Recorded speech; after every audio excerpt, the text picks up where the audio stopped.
God created Garrett and Steve. And God saw that it was good.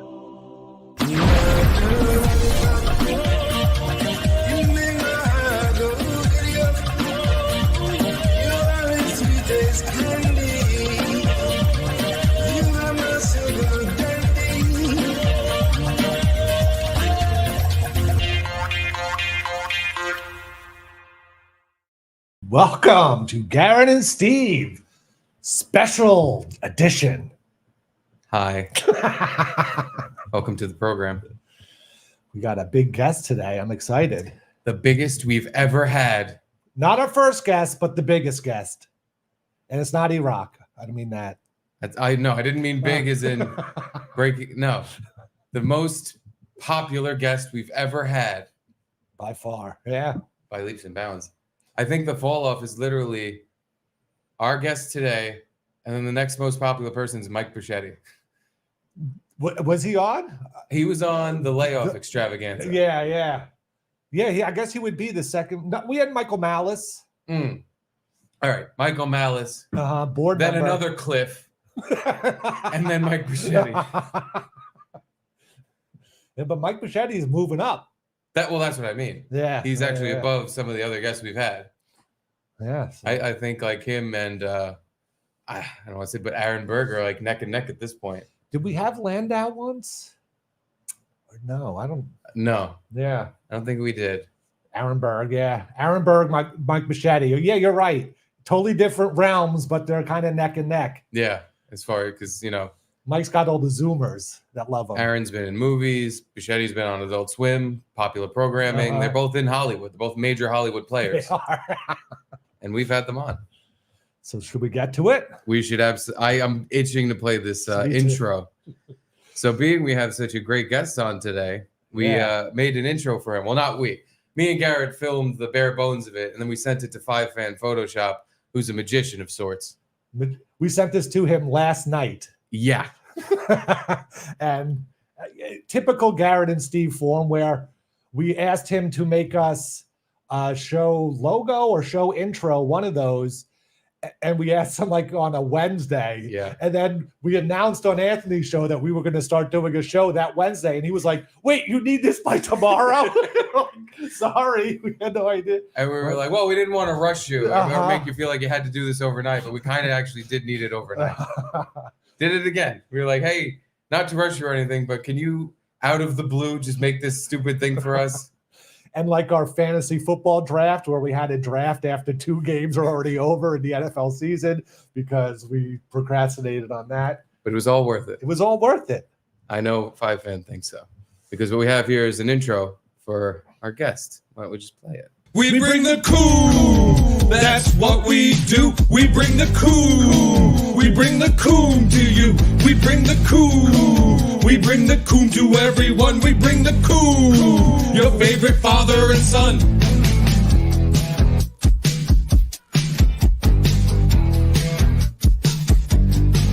We bring the cool. And with that... Holy shit, that is fucking terrible. I love it. I love it because you know how I love to hate watch things. That was awful. We bring the pool. Oh. We noticed that you picked up on the Costco guys and were hate watching them like the rest of America. It's a hate watch. It has to be. I don't know anyone that would watch that and go, yeah, I need more of that. That's like, oh, cool, they made a new one. And thank God they're really quick and they don't do the same thing over and over on the same video. So, holy shit. It's nauseating. Oh, but that's funny. It's the catchiest thing that's been in my head for the last year or so. No, you'll find yourself, I'm sure you found yourself singing that dumb song, just walking around the house. We bring the boom. And you're like, oh, shut up. What am I doing? Who's your favorite of the Costco crew? Favorite to hate? My favorite to hate is the big guy. What's his name? Big AJ? Yeah, AJ. He's my favorite to hate. How anyone could hate the Rizzler is beyond me. I mean, he's the greatest. And the son is just, I think Child Protective Services are in their future. I think the father is really kind of abusing him.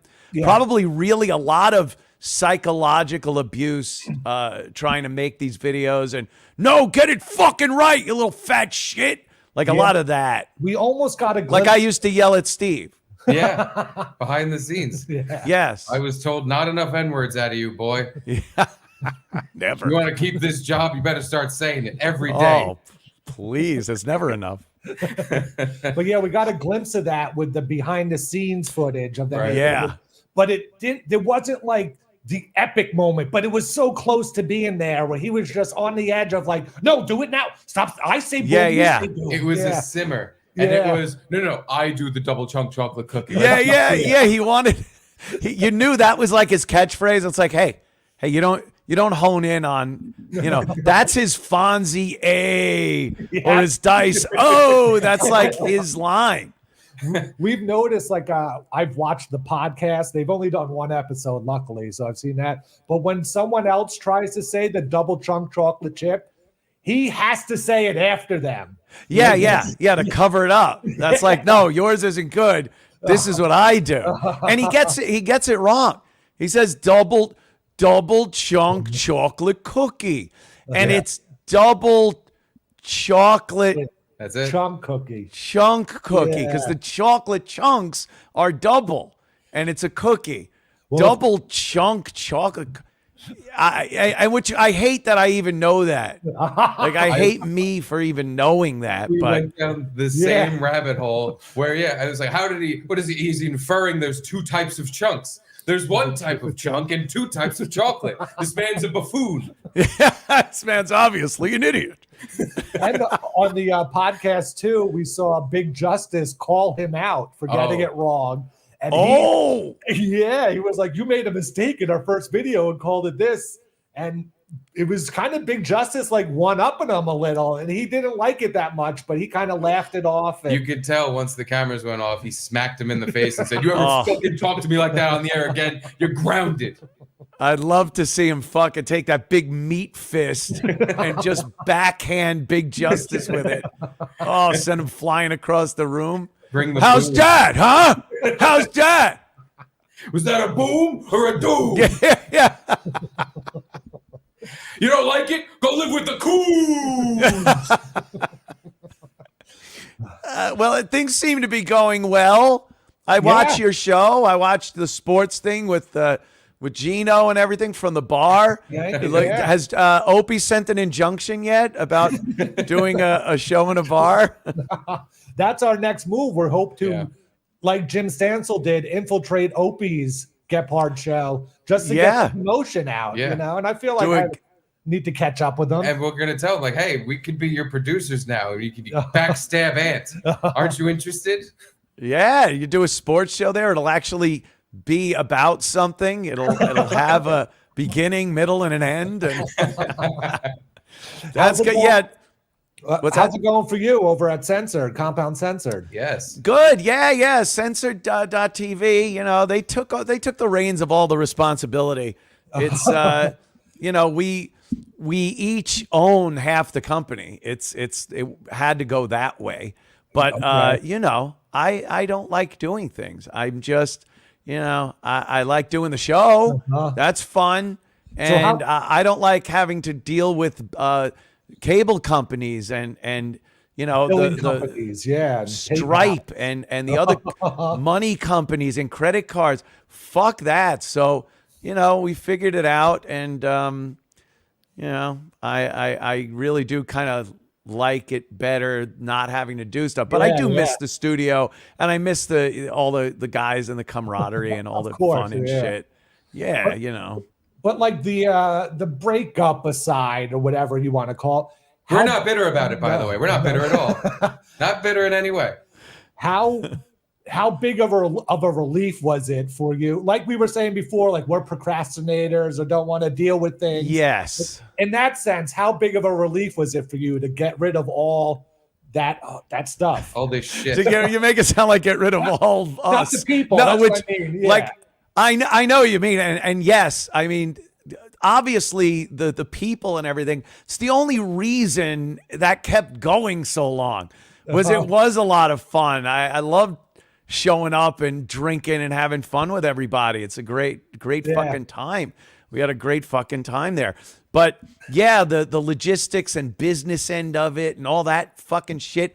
I mean, every month or two, Angelo would be on the phone. Yeah, dude, we need another, $50K or something. Or God. And I'm like, fuck, man. All right. I'll just, because then once I did it, I'm like, okay, I'm good for like 2 more months. And we'll just have fun and shit. But it did get to the point where it became the only real viable option if I wanted to keep doing a show in front of people and shit was to do it this way. So, it did bring a lot of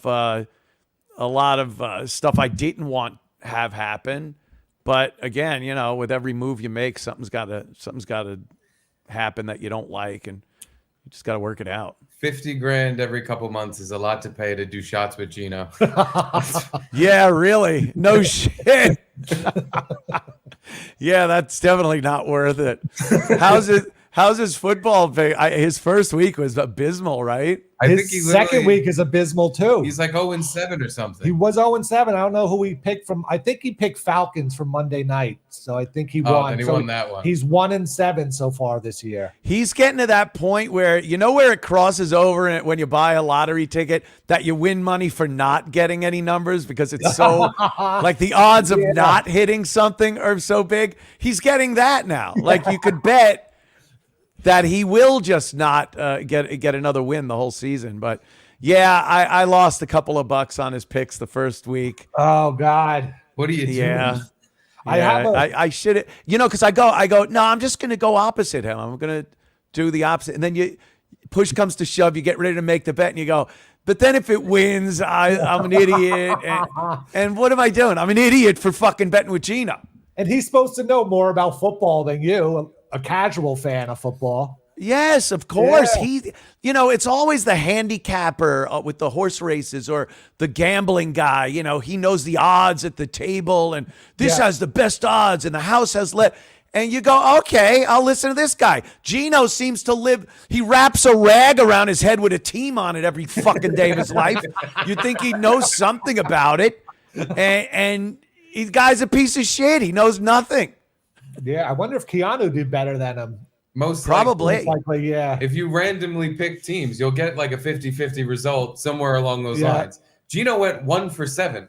It's hard. Again, it's harder to do that than to just fucking get It's hard 5 as out of 7. 7-1. Yeah. You could absolutely put the names of the teams in a hat and pick it out, and you'll do better. Odds dictate you would do better just picking the name out of a fucking hat. Oh, by the way, it's a special occasion, so I figured I'd nice. I'd get a little glass of wine. We'll join you. Scola or cheers, whichever one you want to pick. By the way, I don't look anything like that guy. Stop tagging me in this, dude. He's lost it. He's lost it again. It was. Like I saw the picture of the assassin, I sent like a picture. and I thought, wow, that kind of looks like Opie. There's a resemblance, some differences. But then I saw a couple of other pictures. There's one in particular where he's got the glasses on. So I'm kind of sending these out to people, going, oh my God, this guy looks just like Opie. And Rick Delgado sent me a picture of him, and I sent that picture back, and he goes, holy shit, Opie's wearing the same shirt as the guy. And I go, no, dude, that's the guy. He fucking thought it was Opie. And he goes, no way. No, I'm not. No, that's him. Yeah, Opie uses, or someone used like an old picture of Opie where he's young, and then the old assassin guy. And yeah, of course you could see like the difference there. Yeah. But there's the one with the sunglasses on when they arrested him that just looks, that looks with the long neck. That's E-Rock, yeah. yeah, with the long neck. I mean, that looks like Opie. There's no getting around it. Did Yeah. It really looks like him now. Like the Yeah. Like that's Yeah. Opie now when he does his show or goes to get parts or whatever. Did Yeah. you see the joke he kind of told about you today on his show? No, cool. Which, by the way, again, right now, this is him currently. He looks exactly like the guy. Yeah. He looks like the assassin guy might look a little better. A little better hair. His eyes aren't all squinty and Chinese. Yeah, Opie turned Chinese. Opie-san. To be Opie-san. fair, Opie And then the didn't- other thing I can't stand about Opie's fucking podcast, this is number 643, by the way, that I can't stand. The ring light reflection. yeah. Because as I'm watching it, sometimes it looks like it's loading, like it froze, and it's the spinning little thing loading on the screen. And he has such so- a beautiful view. Like, why ruin with fuck it this- up? Yeah. And again, you have a beautiful view. Get a good camera that really captures you got like a studio would kill for that fucking view. Yeah. And he uses a piece of shit little webcam or something. There's no saturation in that. You might as well make it black and white. But then he That loses could look his awesome. excuse. Is like, oh, I'm not even trying. The show looks how it looks. That's but his I'm not even- excuse. I'm not Right. even doing all that. It's not about that. It's a Look at real me. show. Yeah, I'm not trying. The other day, before you even play this clip, the other day I was watching, and he said something about like he does this, and he's waiting. He's waiting for the call from a radio company. He goes, I know, probably won't, but it could happen. Someone could go, hey, I'm liking what you're doing on that podcast. He must fantasize about this every night. That's why he says, holy S, and doesn't say, he doesn't curse. He thinks like some radio station will watch and go, hey, he can do a show without any of that vulgar language. And it's like, first of all, no one does radio anymore. It's a dead, anyone that's in it now is just waiting for their time to run out. It's like a hospice. And the pay in radio is so low. Like, what would they have to Nothing. even offer him would be insulting to him. Yeah, it's literally an entry-level job into some other broadcasting thing. Yeah. If you want to get into management or something else, you don't get into radio and get on air with this dream of becoming a millionaire jock anymore.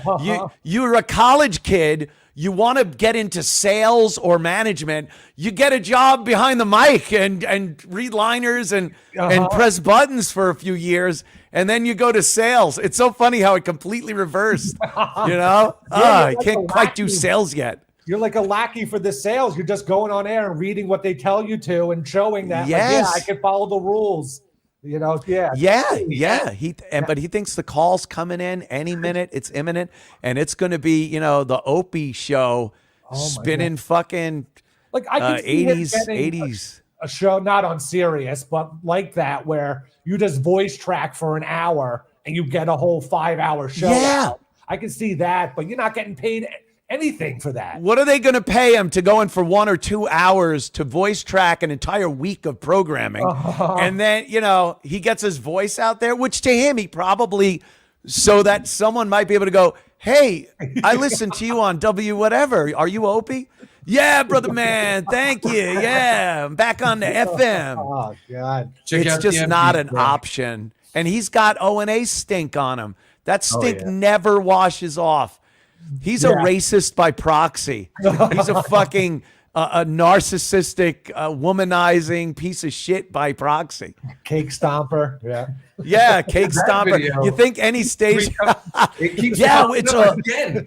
I saw it like within the last 6 months. Another person found the cake stomp thing. Was like, who is this guy? Everyone needs to know his name. This is fucked up. And they made Get it him a thing. fired. Fired. Yeah. Literally. You got to Yeah. get him fired. Yeah, you think it's like, so Greg Hughes, we were thinking you're going to be the face of the station. You're our morning guy. And it's very family oriented. These are people that drive their kids to school in the morning. So a few zingers, a few jokes, and then it's like he gets sent the videos and my clips from the show, and then the guy's like, "Yeah, that's not fucking happening anymore." Was there any fallout from your book? Spare Me. Was there- What book are you talking about? You mean Spare Me, my follow up to Permanently Suspended, where I shit on people?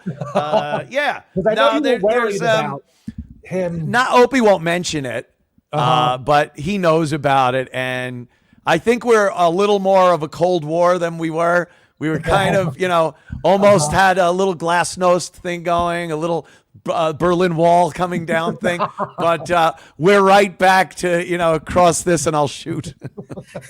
Well, you guys are coming up on either 25 or 30 year kind of anniversary, right?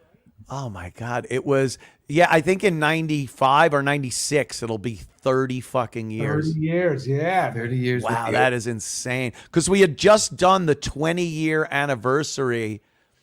Oh, wait a minute. Yeah, we did that before I was fired, like right before I was fired. Ronnie B over at Caroline's, the comedy club in the city. And it was a big extravaganza, big like, here's celebrating 20 years. Within like a month, I was gone. What are you gonna do? So, what did Opie say about me? I didn't see the clip. Well, it's not really what Opie says about you. Some listener writes in a joke, but it's Opie's reaction. That's cool. Oh, okay, cool. All right. Imagine Cumia at a Diddy party. He wouldn't know to be horny or scared to death. All right, kind of funny. Kind of funny. Cheers. That's a hell of a way to join our group there. Kind of funny. Kind of funny. You're funny. Imagine. Oh, I get it. I get it now.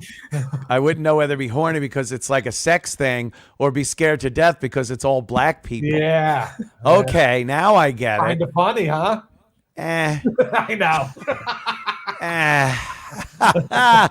For Opie's crowd, for his show and the people, at least he's not just reading the name. Hey, Mark, welcome to the show. Mark Macerton, whatever. Thanks for tuning in. Yeah. He's reading free comments, by the way. Yeah, that's oh boy. That's the sign. He says he's making money. I watched the show the other day and he's like, yeah, because somebody said, "Oh, you do this for fun. You make a couple of bucks doing it, but you do it because you like doing it." He goes, "Yeah, I like doing it." He goes, "And believe me, I make more than a couple of bucks." It's like, what? Technically three is more than a couple. So I can't quite say he's wrong, but join our group there. Kind of funny. Kind of funny. You're funny. Imagine. What is that an impression of? What is that? Just Opie being Opie. He's always got to do the voice. Yeah. My doggy. Going down to get bats with my doggy. I was on the beach. The sky was above. The stars, a lot of stars in the sky. Like, what are you, retard? What is going on? Yeah, I don't get that voice. I don't know what that's an impression of, or is that just like his... It's his character. It's his character. Yes. It's him being Skip in real life. And it's probably, again, so that if people mock him or say he isn't funny or anything, you go, it's not even me on the show, dude. I'm playing a character. Like everything he puts up there, he could just say, he could disavow anything he puts up there. It's not even my house. It's a green screen. Fucking whatever. I don't do anything. But now that Steve and I have been doing this show, not every day, 4 days a week, how did you, even though I was there for part of it, how did you and Opie do 4 hours a day and come up with shit to talk about? Dude, it is a brutal thing. It's like those were, that's why some of those shows we would open up and say such personal shit or get in trouble for saying something because you literally have nothing else to talk about. Yeah. So you start delving in. It was a lot easier with Jimmy there, especially, well, for me anyway, because I knew, I could come up with something or Jimmy could, and we could talk about, pop culture, musicians, TV shows, old fucking, pull up an old public service announcement from the 60s. There's an hour. Yeah. So, there were, some days were really rough, but we did have to have a lot more topics out in front of us from the newspaper and stuff and online. But were you guys curating that, or that was just like Travis and E-Rock kind of just saying, these are... Yeah, I would kind of look and write down some stuff I wanted to hit and look at the newspaper and just circle some items when we used to actually have the newspapers out there. And then, E-Rock and everybody, really, I guess. Yeah. All right. Would come in with prep sheets. And most of it was just garbage that we wouldn't even touch on. I mean, because a lot of it comes from those prep companies. I know Opie was still getting show prep every day. It'd come out of the printer from like Prep Burger, a prep service that sends shit to subscribers. You have to subscribe to this service. And then you get prep printed out to you, and then you bring it, and it's all that nonsense like, hey, it's Willie Nelson's birthday, tell us your funniest Willie stories with your Willie. That's actually a great bit I should fucking get paid for. That would fly like an eagle on regular radio. Yeah, because it has once I got my Willie stuck in a zipper. Whoa. That's the thing, though. The people who work at the station would have to call in with their Willie stories, because there's no way you could have people actually call in talking about their cock. No one would. Like now, it has to be. It's got to be impossible now, especially. People used to actually call radio shows, so you could occasionally get a real caller. Now, if you hear a caller on a radio show, it's got to be fake. First of all, the legal aspect of it, you're not allowed to do anything. People will sue in a second. The other part is, who's listening to the radio with enough attention and passion to feel compelled to call the show? It just doesn't happen. It's barely background music now, regular FM radio. Yeah, and AM radio is almost dead. Like all the AM stations are moving to FM now. 88. That was news radio. 88. AM. They just turned over, belly up. That was forever. Like, how long were they a news station? Forever. Forever. It's fucking. Besides 1010 Wins, that was the other only news station that was out there. Yeah. The only one, but yeah. And they were both owned by CBS or something, so it was kind of weird. I never even thought about that. Yeah, we used to go to the functions years and years ago, and the Wins people would be there with the 88 people. And there was like this rivalry. Like, we do traffic on the ones. We do it on the eights. Oh, well, I don't know what's better, but okay. Ooh, look at that super chat. Nice. Ooh. Oh, let's look at it. Let's look at it. Is that a fake one? Win at all costs. No, that's a real guy. Great to see awesome. On the show. I couldn't agree more. Yeah. It's my favorite day of this podcast so far is when we brought the coom. We brought the coom to you. We bring the coom. I'm going to be singing that piece of shit now. Thanks. Jesus. So yeah, it's I want my cut of the super chat. So no. I was told by the people at Censored and Censored Compound. I was told, hey, if you want to put super chats on your show, feel free, do that. And I'm like, no, not on my show. When I stream on YouTube, I play games or I just get up and bullshit. Absolutely, I'll put it on. It kind of, if you want me to comment on something, it's a good way to get my fucking attention. I get that. But to just do it on a subscriber-based show to begin with, like, that is really shitty. And I was like, yeah, I will not be doing that. It reminded me of the Cameo thing, because I was asked, why don't you do Cameo? People would, want you to do Cameo and do impressions. Well, I was this fucking close to doing Cameo. I had signed up. I had done everything. I had a video, for the page and I swear it was like I was sitting there and someone was going, "Turn your key, sir. Turn your key." I couldn't bring myself to hit the send button. That would have put it all out there. And I got a few emails from the guy that runs Cameo saying, "Hey, Anthony, we're really excited to have you on board. Have you finished the application and everything?" And I wrote back, I go, "Dude, I just can't do it. I just don't feel good about it. Because, oh, Anthony, could you say happy birthday to my grandma like dice? And I would just, it's like for $60, my dignity just gets completely flushed down the shitter. I could not bring myself to do it. A whore and a whore that lets people shit in their mouth. Yes. I'm a whore, but I will never allow someone to shit in this whore's mouth. You're right. Do you want to guess how much the Costco guys charge for their cameo? Right, yeah. Oh, AJ no. and Big Justice are on Cameo. That is correct. Oh, no. How much? $150. Do they say boom or does that cost extra? I think Like, it's your birthday. Boom. How old are you? I'm 68 years old. I'm 70. Oh, 70. Boom, boom, boom, boom. Oh, I God. think at that point you have to pay by the boom. It's an extra 50 per boom. Yes, it's probably per boom.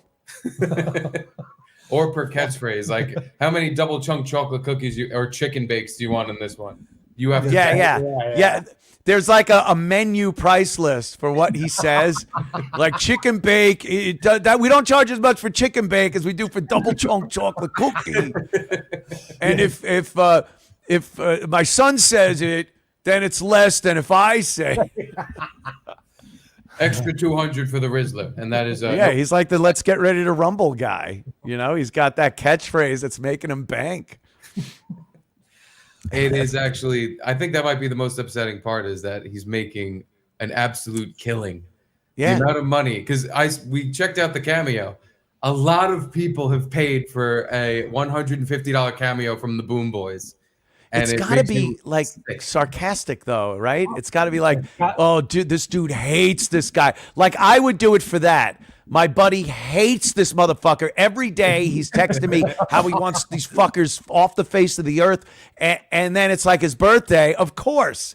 Hey, John, what do you say? Boom. And he'd be like, you are the biggest fucking piece of shit. That would be worth it, upsetting a friend for $150. But I can't see anyone being serious. No, they're not a serious thing. They're the most hate-watched group of people on the planet right now. They've done the Stuttering John, but to the millions and millions of people. Yeah. Stuttering John can't capitalize on how much people hate him, but these guys, they figured it out. They figured out that hate watching is worth some bucks.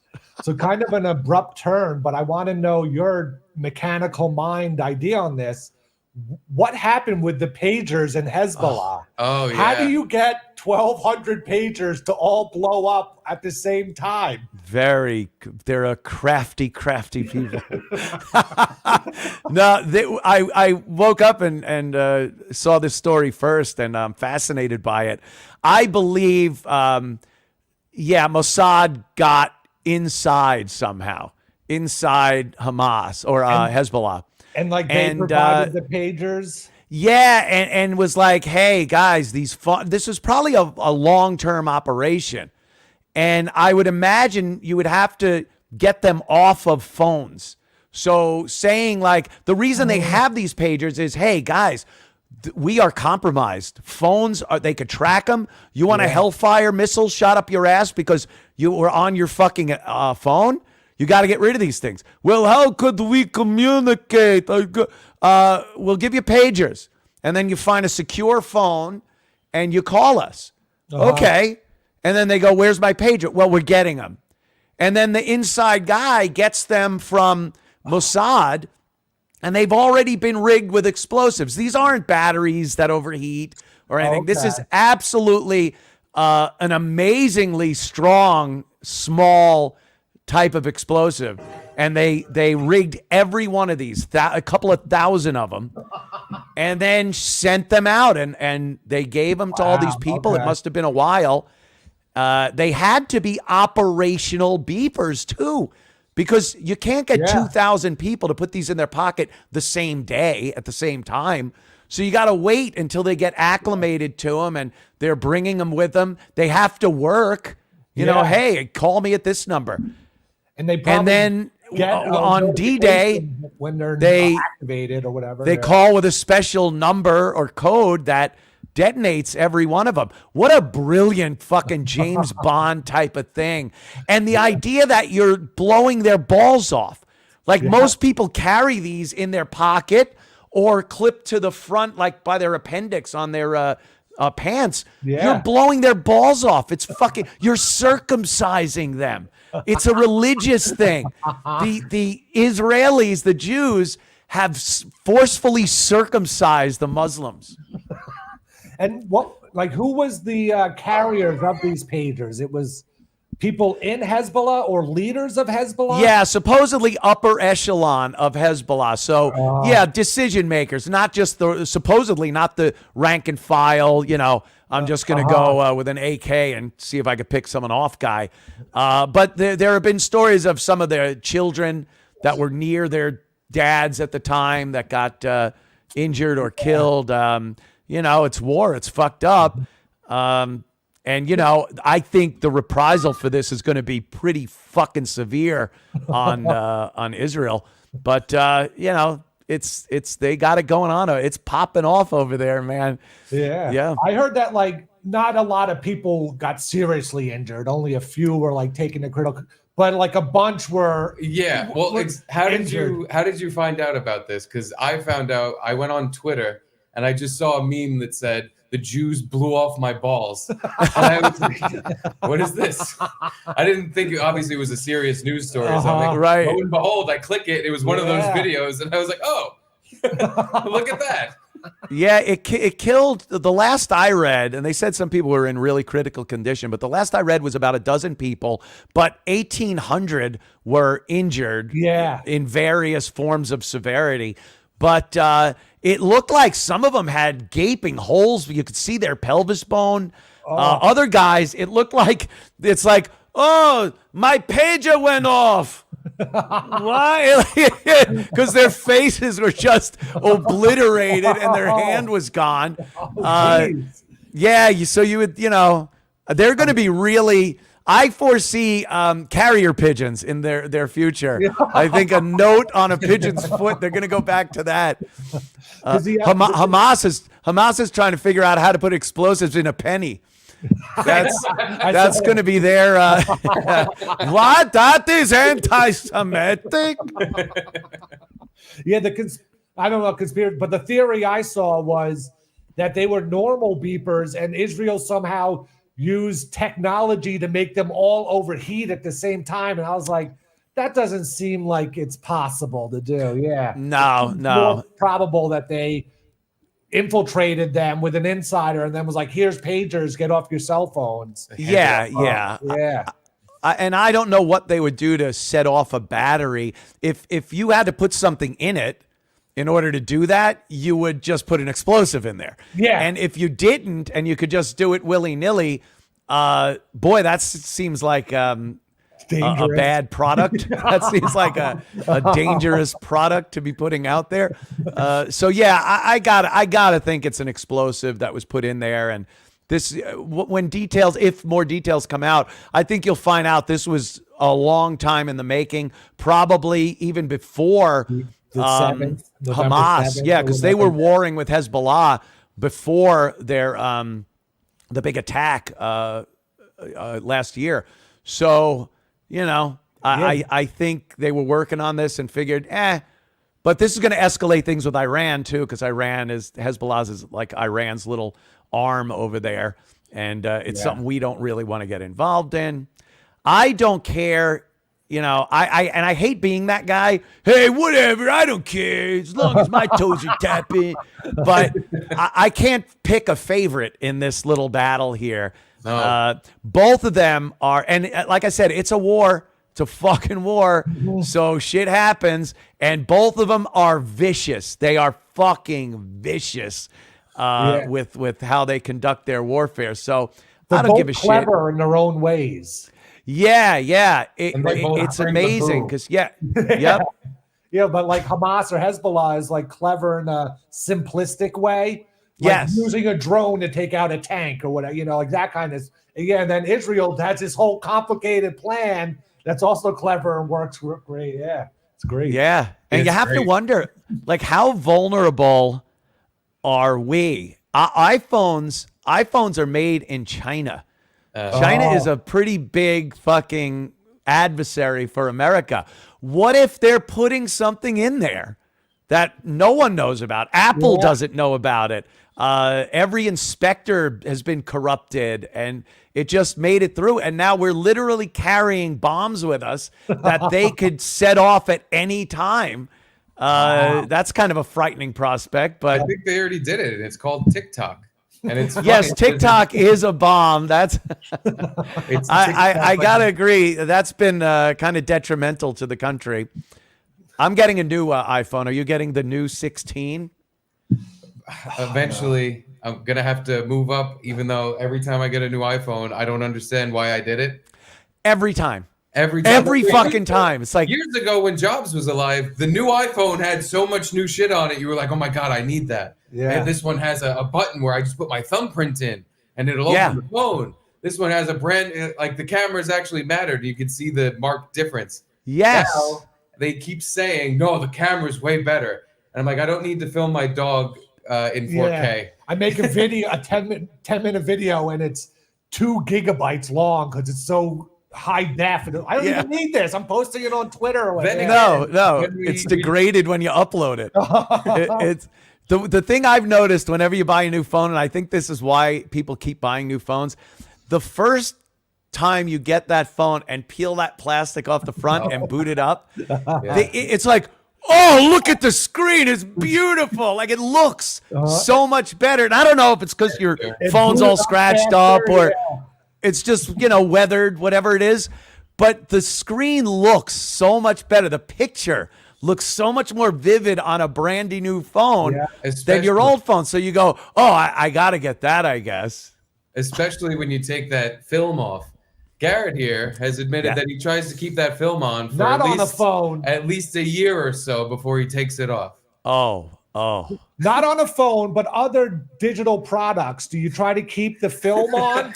I've accidentally kept it on, and then one day you go, oh, hey, wait a minute. And then you feel good because you saved how it. Yeah, exactly. See? But there is a point where it becomes so ragged looking that it defeats the purpose. Exactly. Like, it's no longer protecting anything. It just looks like shit. I'm not saying never pull it off, but wait till that moment, because then you almost get a brand new device for a day or two. It's like the old grandma with the plastic on the furniture. Exactly. Yeah, if she took the plastic off, the couch would look great, but you're never taking the plastic off. So it's yellowed with nicotine stains and it just looks like shit. Yeah. And you think no one can notice that the film is still on your phone, but everyone notices your dingy phone. Even though for you, it's not dingy enough to take the plastic off. They put it on everything now because I think they know people like it. It's kind of this weird, visceral thing that you like. Because I just got new earbuds things, and the case had like clear plastic on it. I was like, all right, you're getting a little carried away with the clear fucking plastic thing.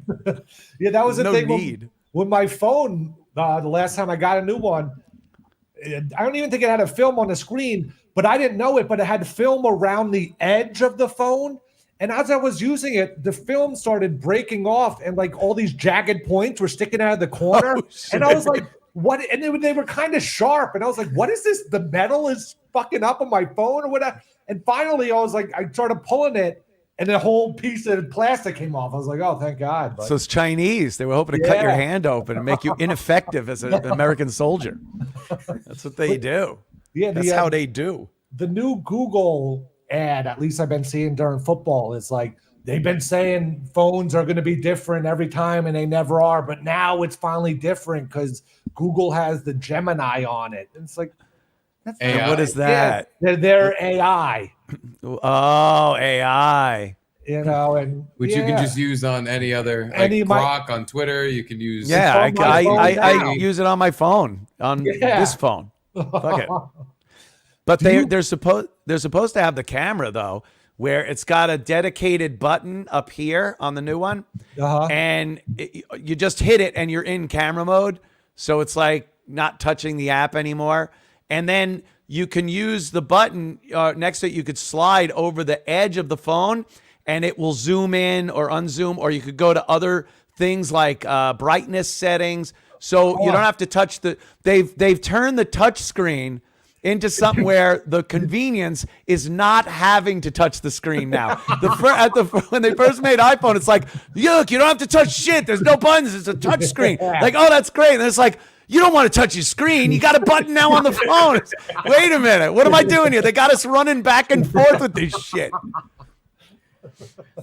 Are you excited for the Apple Vision if that ever comes out? That did come out. Oh, it did, and it's just not. It bombed horribly. Yeah. It's lighter than VR. It's more detailed and immersive, and you could use it for more things. But no one wants to sit there. First of all, everything that has a screen that's 5 millimeter from your eyes hurts your fucking eyes. I don't care what they do to it. I was just playing VR. I was doing a little VR last night.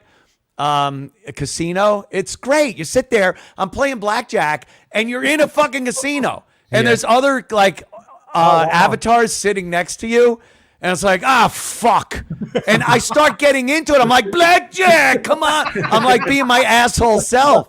So I like it. It's fun. It's immersive. It looks great. The golf game they have is amazing.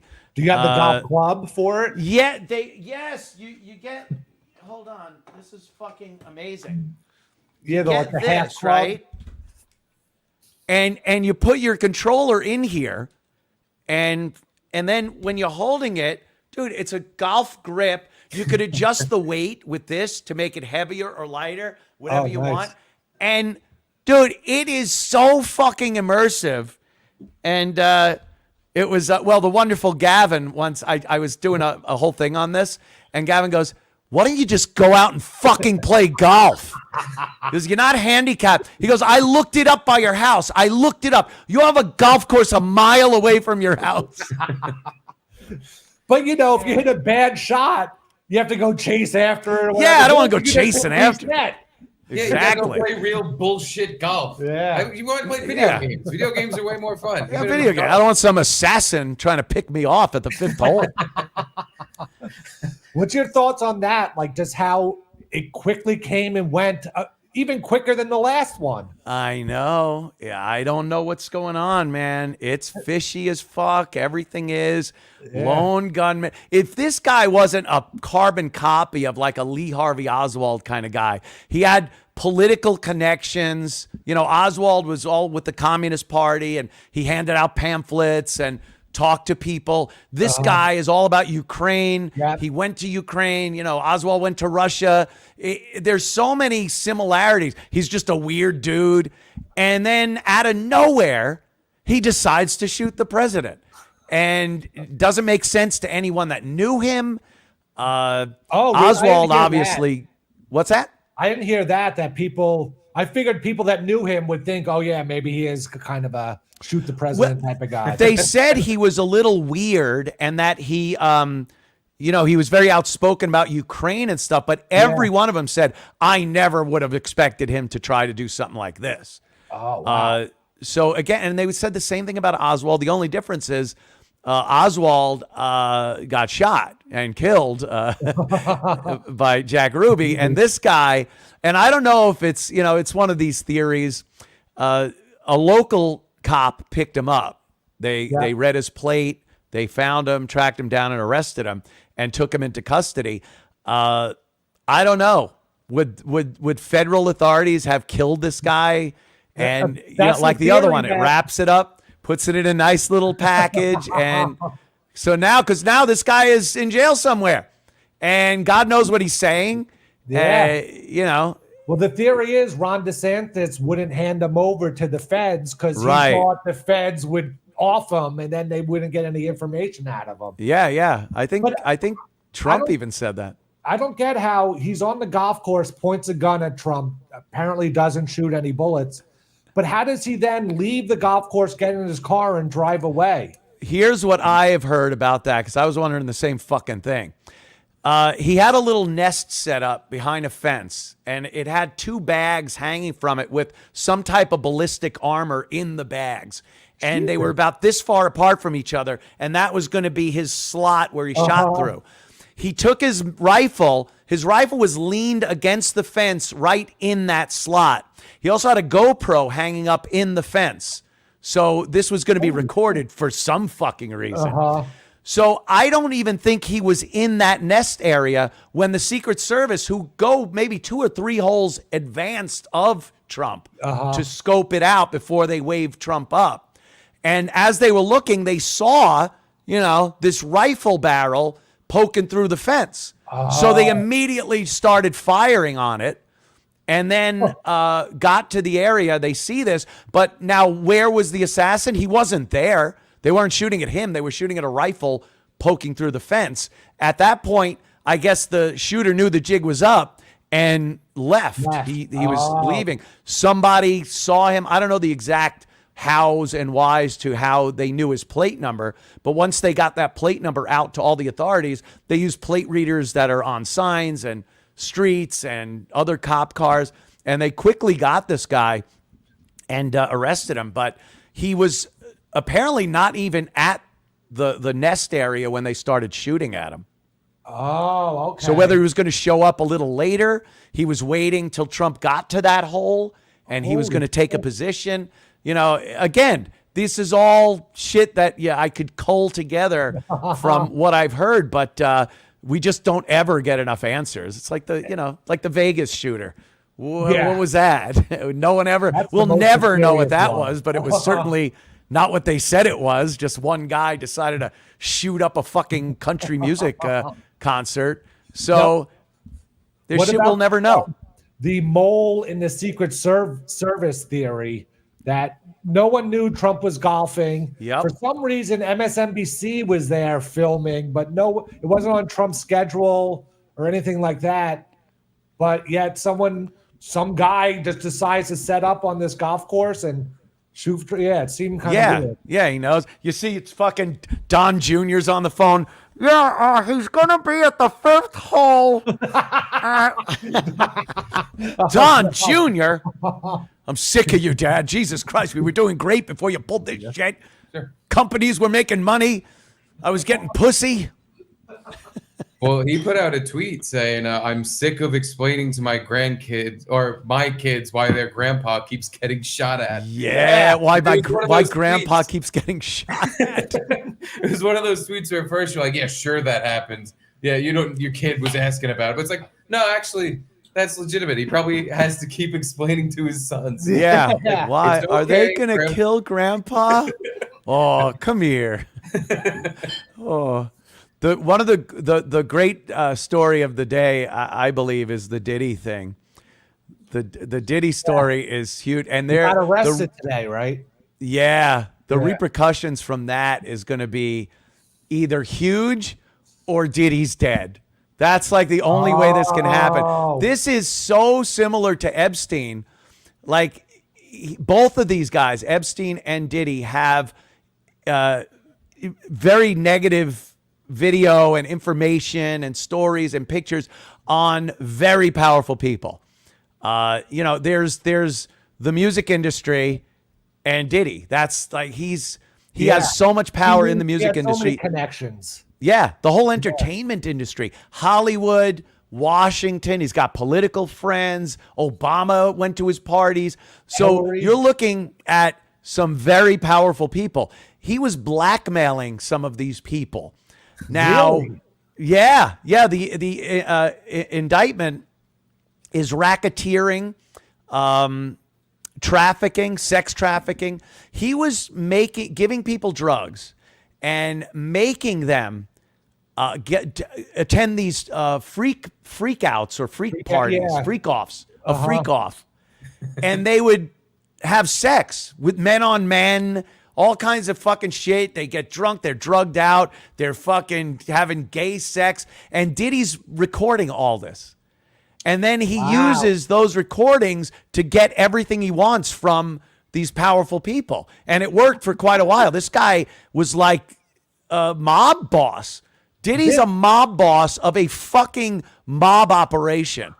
And they're getting him on RICO statutes. That's how mob-like this was. This And makes sense why that Cashmere ripoff song that he did was famous. Like it was like Right, you couldn't right. change anything. It was the same riff that you just rapped over it. Why did anyone like this song? And it was in the Godzilla 2000 movie, which was the worst movie ever. Yet somehow that song came out I've of it. played that music video on the dump multiple times. It's a wonderful music video. You're misjudging it. yeah. Piece of art. Meanwhile, Diddy's got Robert Plant sucking off some fucking rap guy. It's like, well, you don't have a problem with us using your song, do you? Holy shit. That's how he would like initiate rappers into his label and make them famous. He was a kingmaker, but Yeah. he would make these black tough guys fuck men. He would Yeah. sex them in. But like you said, it's like the mafia, but instead of like holding a card and pricking blood out of your hand and Yes. or whatever, like in the mafia, he would have a big black cock rammed in these guys' asses. And then they were in. They were jumped into the crew. You're in. Congrats. Was there Why don't you any- sit down and, stand up and take the oath? Homerta. Were there rumors about this like back in the day? Always. Yes. Oh, okay. Always. There's always been 50 Cent would bring up all the time. Like, I wouldn't go fucking near Diddy. He was like, oh, this shit's finally coming out. I've been saying it for years. Just Maybe- like Epstein. Exactly like the Epstein thing. And I was wondering today, I was talking about it on the show, why would they allow him to be arrested? Like, why would there's so many powerful people in Washington and Hollywood, the music business, everywhere, that are vulnerable to him saying something and showing people that, like, why wouldn't those powerful people prevent him from being arrested? And maybe they had for many years, but I think it got to the point where maybe Diddy was feeling a little too big for his britches and started really threatening, and people just finally said, this guy's got to go. So they arrest him, they get control of him and what he has. All Like the all that film. stuff's been Yeah. confiscated. Now they have it. The powers that be have it. Now all you got to do is get rid of Diddy. Just, I'll be surprised if this guy lasts a month, and you'll see. He'll, he was so despondent. Oh, he was depressed in jail. I visited him and he wouldn't even talk. He was crying. Yeah, I could see how he could kill himself. I gotta say, that's probably what's going to happen. Wow. He's like a DEI hire of Epstein.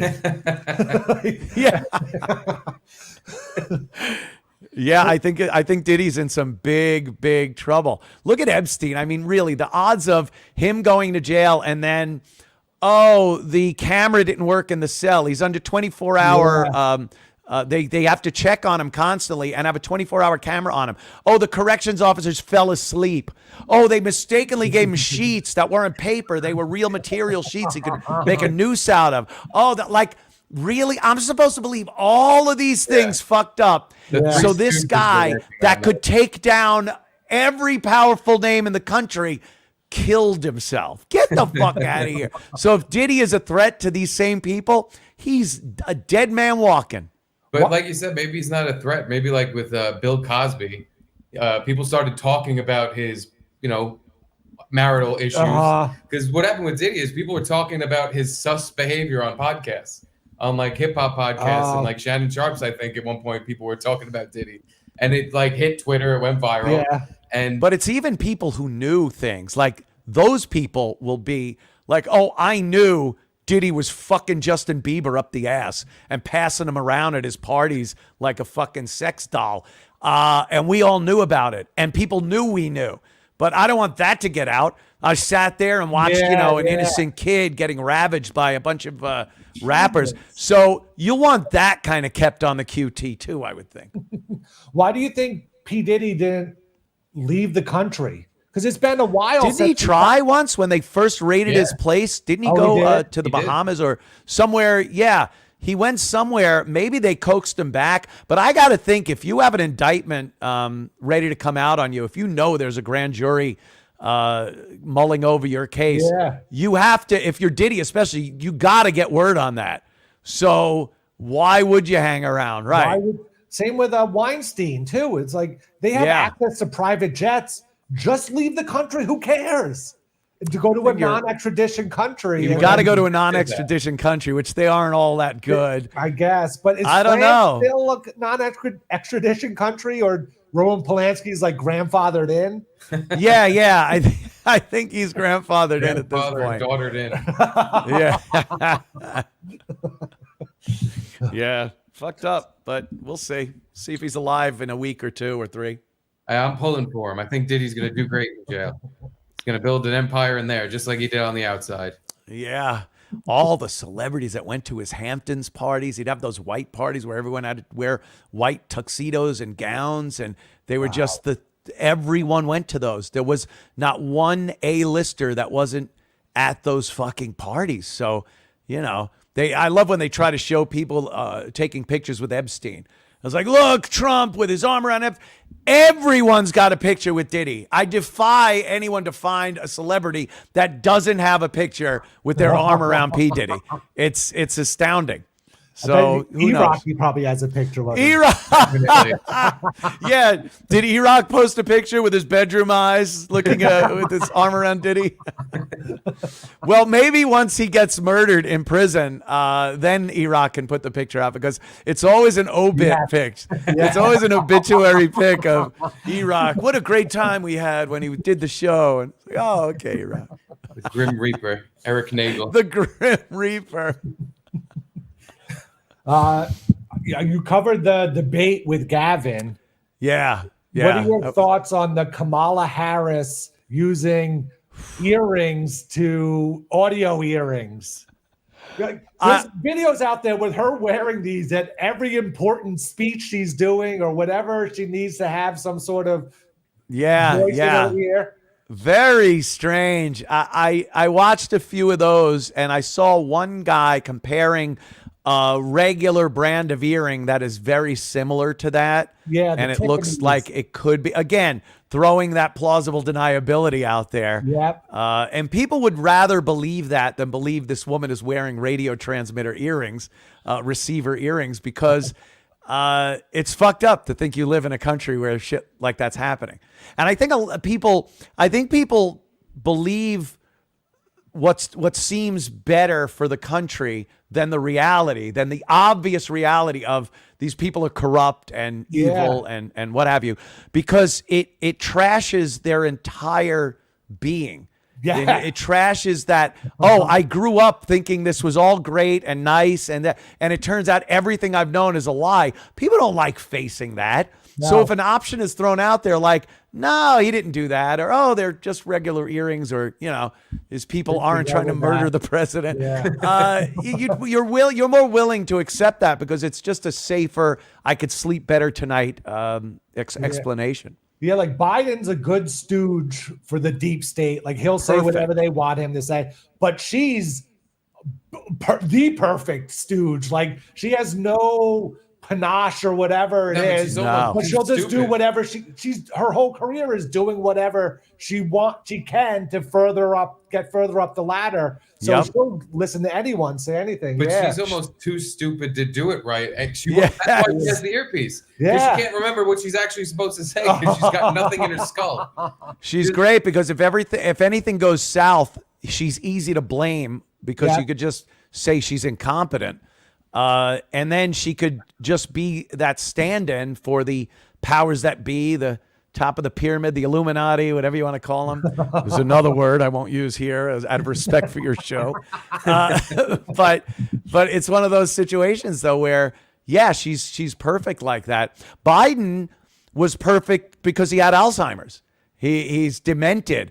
Yeah. You could look at historical videos of Biden, and he was a legit politician. A lot of people didn't agree with what he has said, but he was able to voice his stand on things and get things done. And she has just been, a chameleon to whatever she needs to morph into. I mean, a perfect example of that is her dumb black voice she uses when she's talking to the black the black caucuses and the black journalists, and she all of a sudden, damn my sorrow, girl, my brothers and sisters from the historic black university. You don't speak like that. What are you doing? She did the same speech in the same day. Yes. For Detroit and then Pittsburgh. And yeah, the Detroit one was all black and the Pittsburgh. She's Hillary 2.0. That's her. I in no ways tired. Yeah, but at least Hillary had some background in politics, really.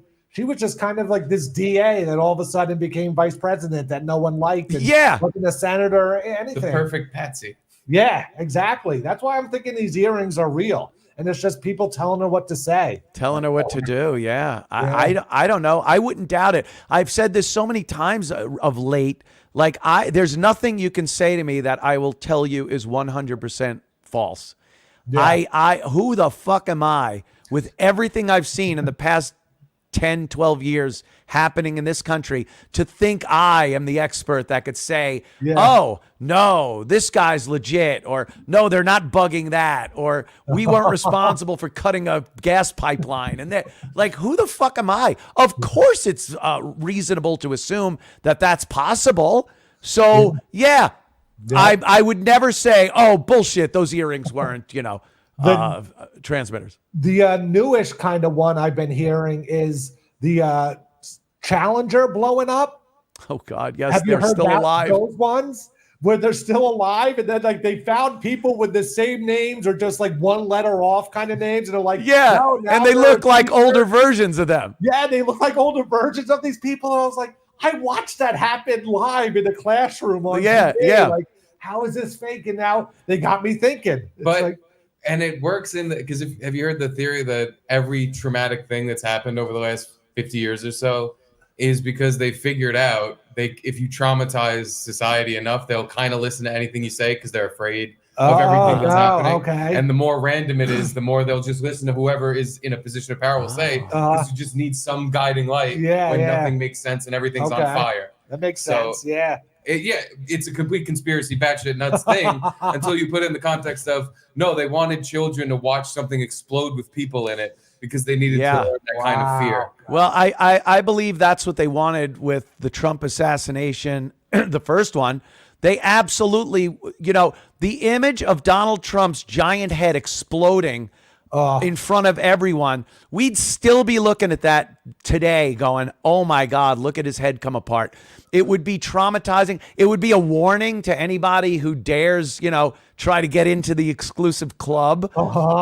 It would be all that. Look, this could be you if you mouth off and say things about the government.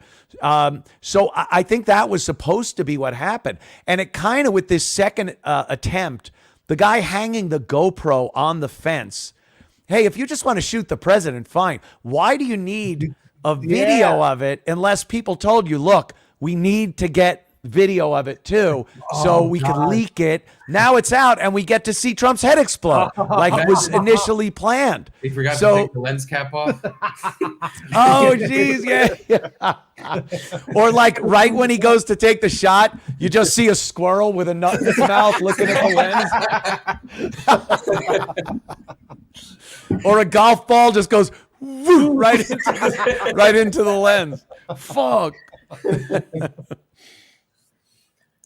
But yeah, I think the first attempt, like you said, it was on TV and they wanted his head to fucking explode so that it shows, if we can do that to him, what do you think we can do to you? Yeah. Like, we did this on TV in front of everyone. Yes. To one of the most powerful people in the world. If you speak up and think you're going to be safe with a little fucking Facebook post, you're out of your mind. Right. From your house. You won't have a house anymore. You won't have a family. It's like that. And the Challenger thing you were talking about, I was watching something on that just the other day. And it's like, well, I saw the astronauts go in to the hatch. They sealed it up. And then it switches to a little short documentary on how they get out in case of emergency. And it's like this news guy is going down a slide and he slides out and he goes, in case of an emergency, there is a tube that goes right from the top of the gantry all the way down where they would slide. And it's like, oh my God. Oh, fuck. Oh, God. I didn't know. Fuck. So yeah, they're old, they're teaching, they're, living their lives out as the supposed astronauts that were killed on the Challenger. Yeah. I don't know. Everything's game. Everything's fair game these days. Yeah. Speaking of which, we were talking about black voices before. And I'm sure you've already played this video on your show. Oh, But I want to know your opinion on these black voices. okay, sure. Because I think they have an interesting perspective and they should be heard out. So these people were all asked, what are white people superior at? Now, I think this is an older video, but I want to see, I want to get you know, the king of I'm familiar. I am familiar.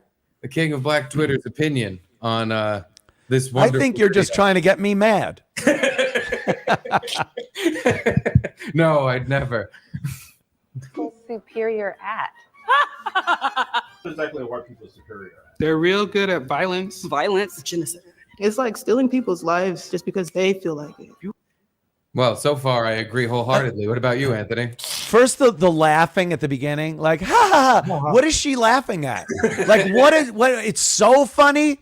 It's so funny, the concept that white people might have some kind of, not even use the word superiority, but might be more talented at certain things. Don't get me started. Those are the people that you ask, like, what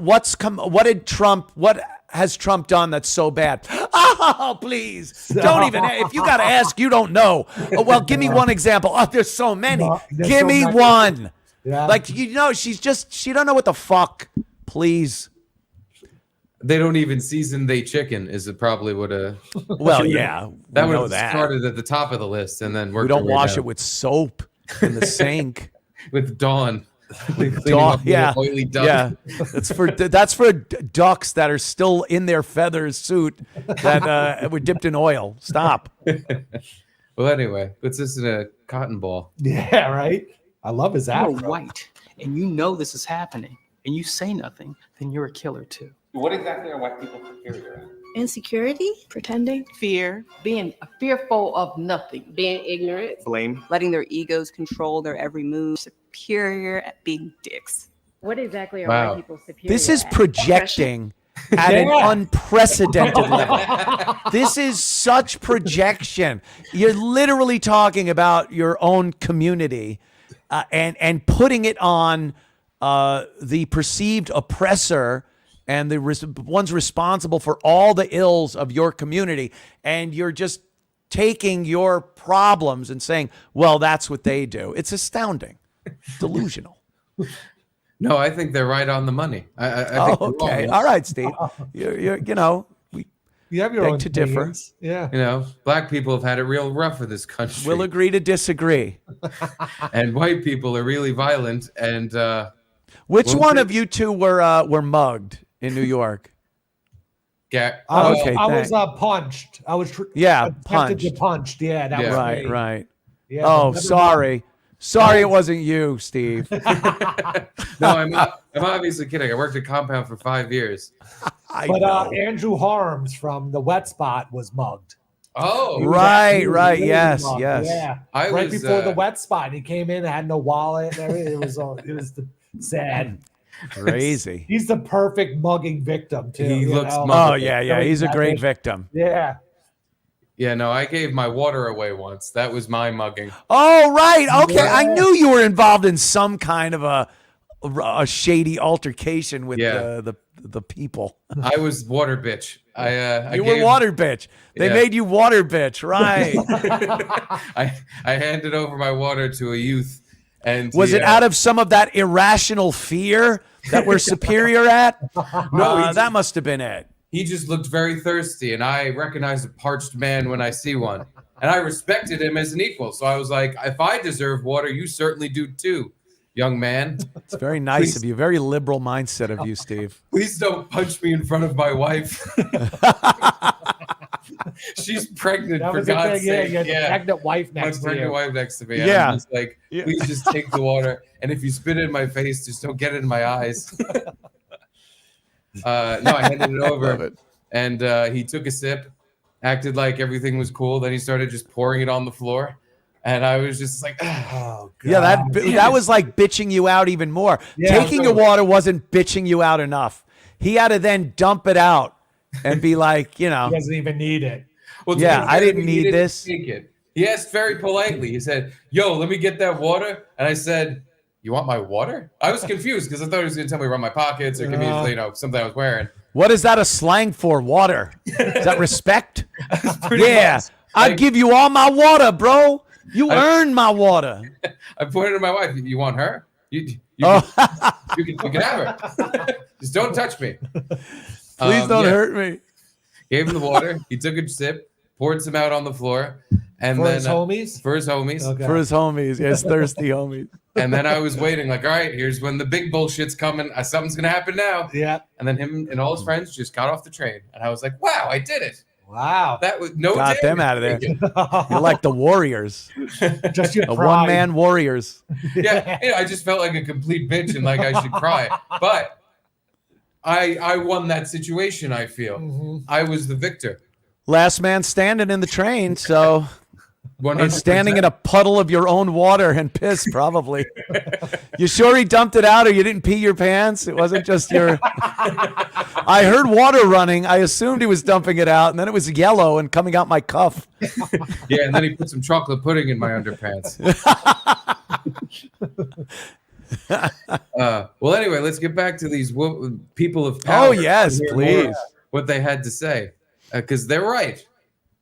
Gaslighting, Lack of empathy. intellectualizing, oppression. Did I say oppression? What exactly are white people superior at? Taking what's not there. Taking shit. Taking our ideas. Copycat.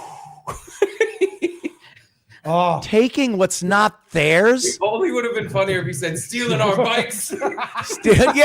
Stealing our bikes, yelling at the movies. punching our old ladies walking down the street. Did you see that just happened yesterday? Yeah, The old Yeah. lady walking her dog. walking her dog. Whatever. The Yeah, guy literally passes her by and then thinks, yeah, maybe I ought to punch this woman in the head. turns around and comes back. Yeah, He's Kim just comes like- back. and her dog's there and he punches her, totally sucker punch from behind, right in the Yep. chin. She hits her head on the apartment building to her left. Jesus. Brutal. Falls Knocked in the- teeth out. Yeah, even the she had a dog's concussion, sitting there knocked like, teeth out of her head. Oh, yeah. It's like, what the fuck, man? Well, I'm sure she said the N-word. Let's oh yeah, be fair. that probably. Oh, if That's she probably didn't good. before, she did after. She's saying it right now to the doctor. She hasn't stopped saying it since she got out of her coma. No shit, man.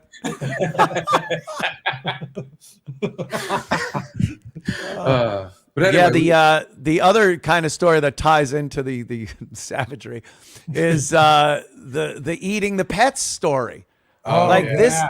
this has been a thing that the liberals and Democrats, Kamala, all the have looked at like it's the strangest thing, racist thing that anyone could say. Like, how could you possibly say such a horrible, racist, xenophobic thing about the poor Haitians that, and like the truth of the matter is, look, in Haiti, they eat Oh my God. animals that we would consider domestic animals. Uh-huh. I don't think they were eating pets down in Haiti because I don't think people kept them as pets. I think they were around and they just became part of, the wildlife that are out there to eat. yeah. Whatever. After you're done fucking it, you eat it. Right. Well, of course, Steve. You don't fuck it after you kill it to eat it. And also That would they be have- sick. They have voodoo down there, and there were a lot of animal sacrifices for that. Cannibalism. There was a warlord named Barbecue, and he ate people. It's astounding how people don't really understand what's going on. You then take 20,000 of those people, you put them in a town in Ohio that had a population of 60,000. So you now a quarter of the population are Haitians. By the way, Haitians that weren't put through some class on how to act in a first world civilization. They were just eating cats and dogs and people and whatever else they do. The dirt cookies. They were eating those.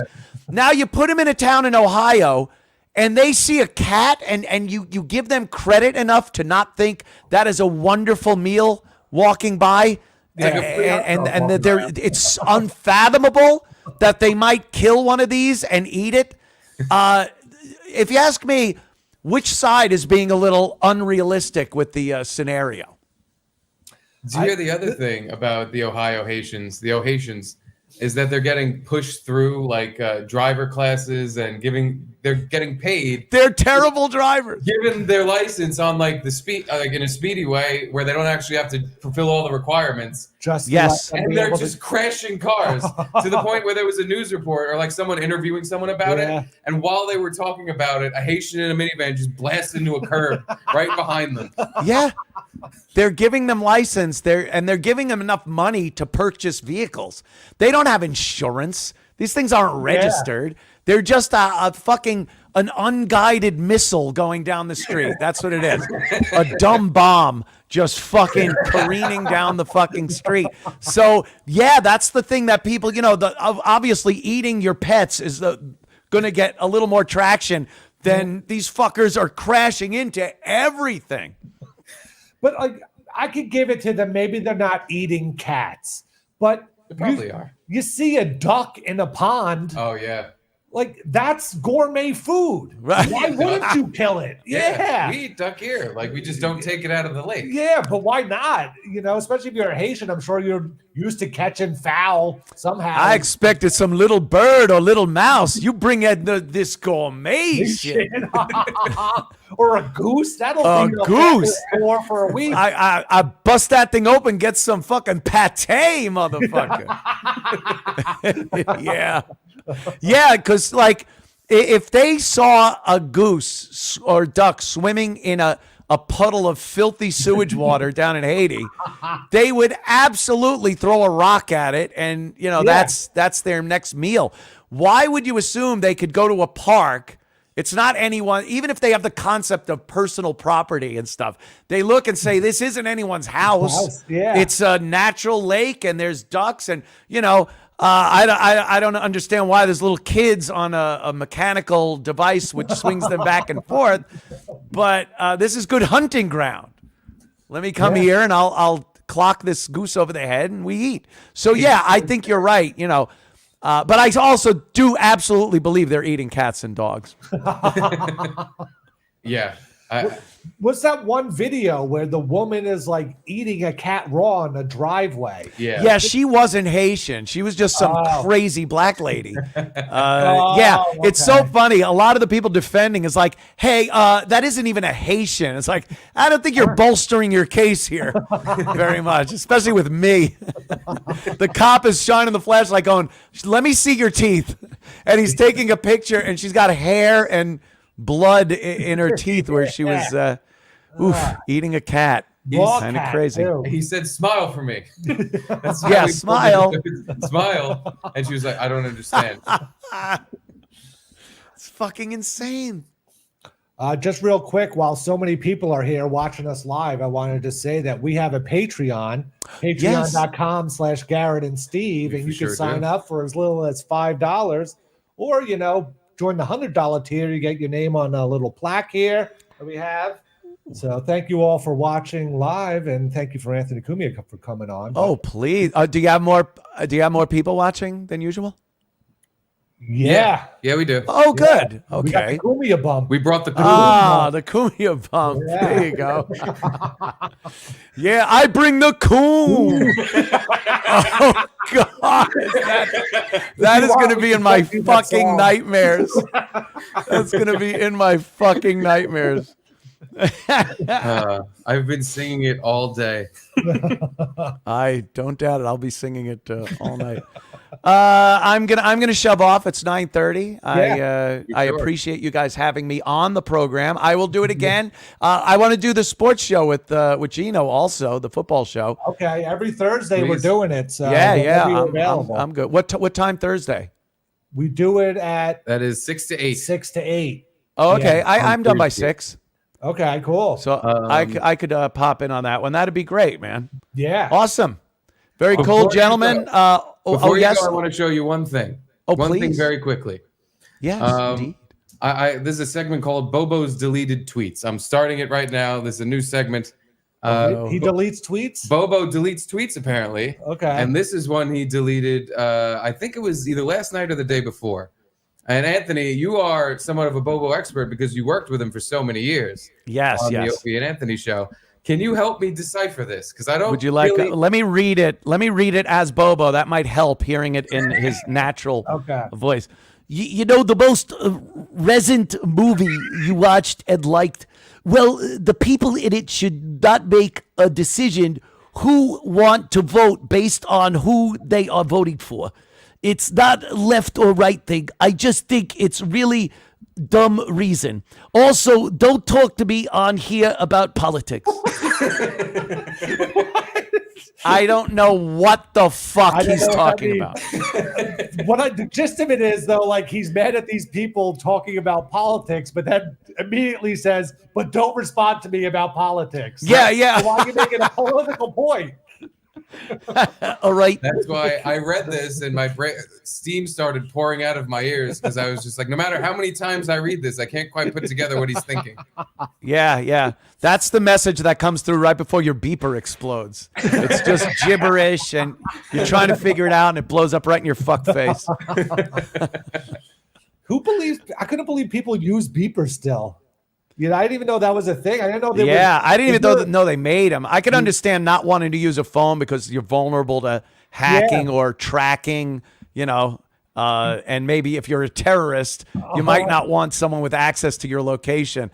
But I didn't even know they made, like, isn't it impossible to buy a brand new VHS tape now? Didn't they just stop making them? They have to, right? Yeah. So I thought it was like that, like beepers. They just, if you could find one, great, but they don't make new ones. It's not even a store. Like, where do you activate it? You got to activate it. I'm sure the store has a giant Star of David on it. Yeah, the Israelis sure did the boom. 2,000 booms. All right. Thank you. All right, gents. Very good talking to you. I love you guys, and all the best. Yeah, I'll do your show. You guys come on my show, maybe. Ooh, you know, if you feel like you want to be on such a horrible racist show as mine. But be well. When I'm in New York, we got to get together and hang out. Yeah, let us know whenever have a you're in couple of town. drinks, maybe steak, something like that. Get that steak. All right, gentlemen. Thank you, man. Awesome. Have a good one. All the fans, thank you. Thank you. Thank you for bringing the coon. Bye. Bye. All right, I got to pee. What a fun time. Whew. You want to just do it in your chair? I don't care. I would, but it'd be on Edie's bed. Oh, well, never mind. Yeah, sorry. Edie couldn't stand being in the room while we did that interview. She was not in here the whole time. And I have to assume it's because we brought the coon. And Edie is a black dog. And, you know, she's not one to make a big deal. She's not like Bill Burr's wife telling me I can't hang out with Anthony because she's black.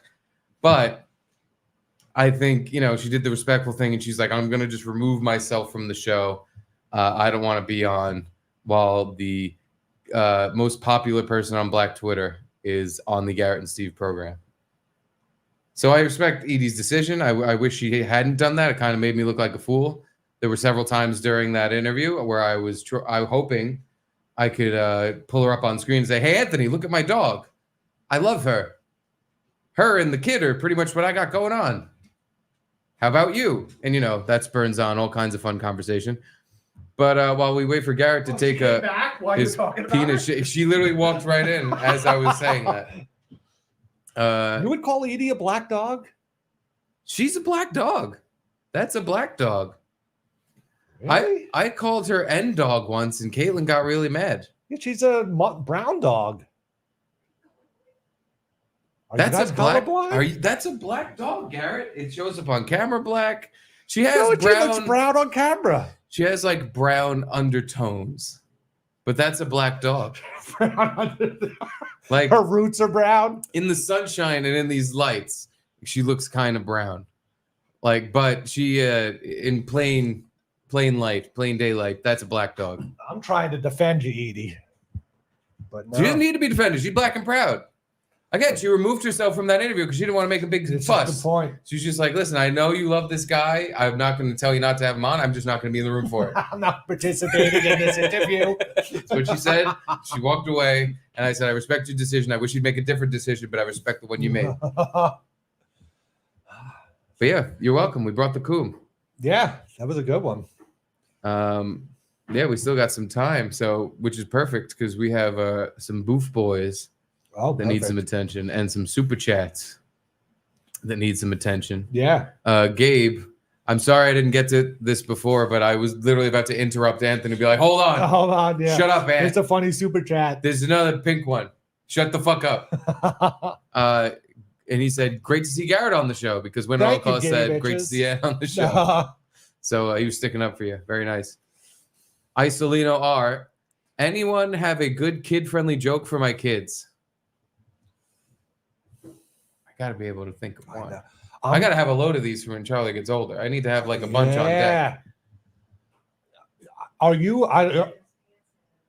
Oh, that's a good one. Thanks. Are you like me though, where like you hear a joke, and you're like, "Oh, that's a good one. I'll remember that one. It's so obvious." And then literally a day later, I'll have no idea how it goes or the premise, or I just have no recall of jokes that I hear that are hilarious or just clever. Or... 100% the same. I have 0% recall for any like one-liner joke, any type of fucking. And it sucks because they get me. I'm a kind of a corny person.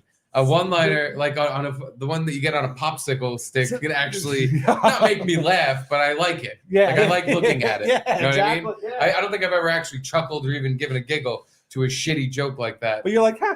But I like it. Does something. It releases some sort of dopamine. Where I'm like, I liked reading that. That was enjoyable.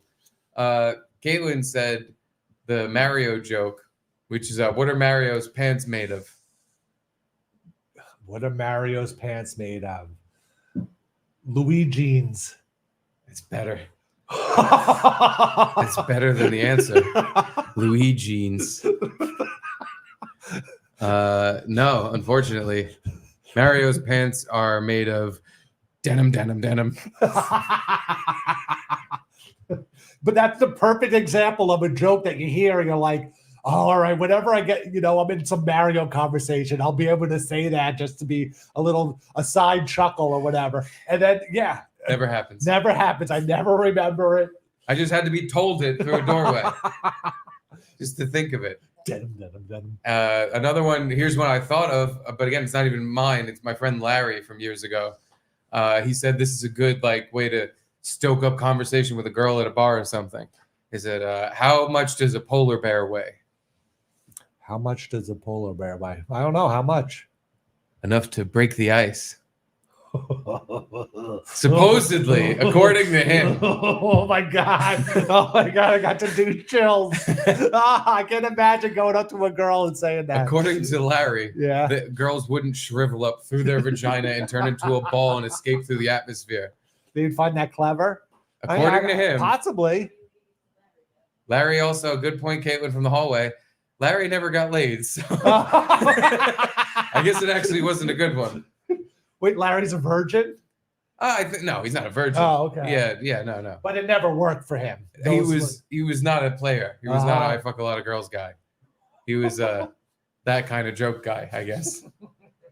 But that one stuck with me because my reaction was the same, where I got all like skin turned red for him, and I'm like, "There's no way you say that." Like that fucking works. Girls retards? Are they retards with bad taste? And I was like, this could work. Wait a minute. Hold on a second. But I don't think I ever had the courage to pull the trigger on that polar bear joke. No, I could do it if it was someone I wasn't interested in at all. You were like, go over there and say it. I could do that. It'd be kind of funny. But I would say that to you if I was hitting on you.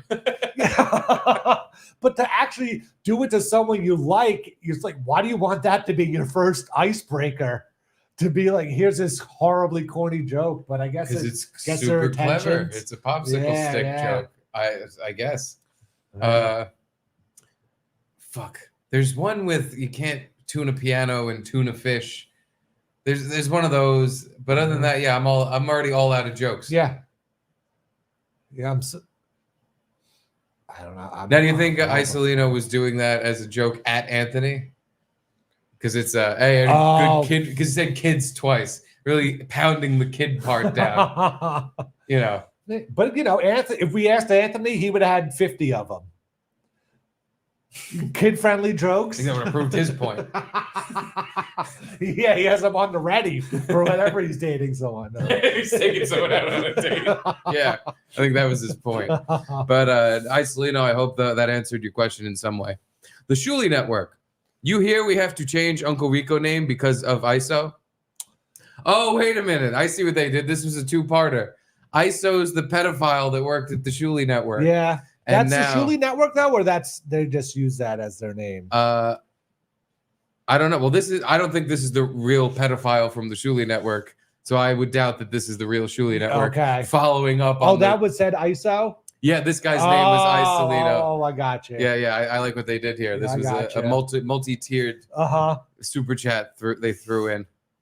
No, I didn't hear that you had to change Uncle Rico name because of ISO. That's terrible. I wish that guy just didn't have all that fucking child porn on his laptop. That stinks. Garrett was roommates with him.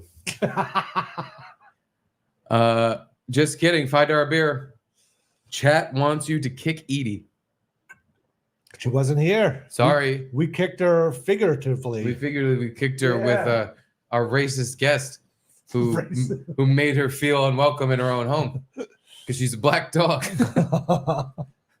I would never in a million years kick Edie. That's not, unless she really pissed me off. But you couldn't just get me to like unteaching her a fucking lesson, kick the dog. Yeah, no way. Yeah.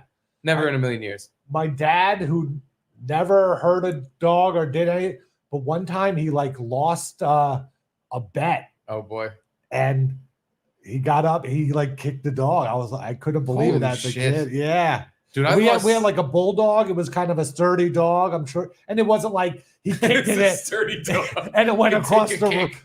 room or anything. But I was like, whoa. What happened? Did the dog go? Not even. You know, but he got up and kicked. Yeah. Did the dog get at least alert? Like, yeah. fuck did I do? I didn't tell you to bet on the Jets, you asshole. Wow. No, I've gone into pure rages about losing bets, but I've never gone physical on even like a wall or anything.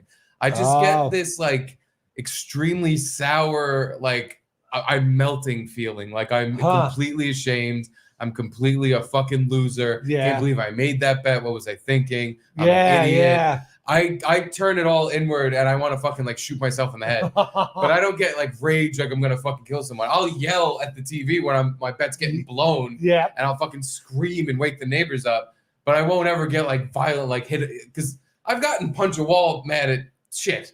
Like video games and fucking like really dumb stuff. But betting doesn't do that to me. Betting like it's like a sludge is going through your brain and body where you're just like, you get super depressed. I should kill myself. Yeah, when I was 14, I think Metallica and Guns N' Roses were going on tour together, and I was like, "Oh, I kicked your dog to celebrate." This is like I love Guns N' Roses. Metallica, I was like kind of new on. They were kind of like the too heavy band, and we were just getting used to them or whatever. But my brother was like, who's 10 years older than me, was like, "Oh, I'll take you to the concert." And I had never been to a concert before.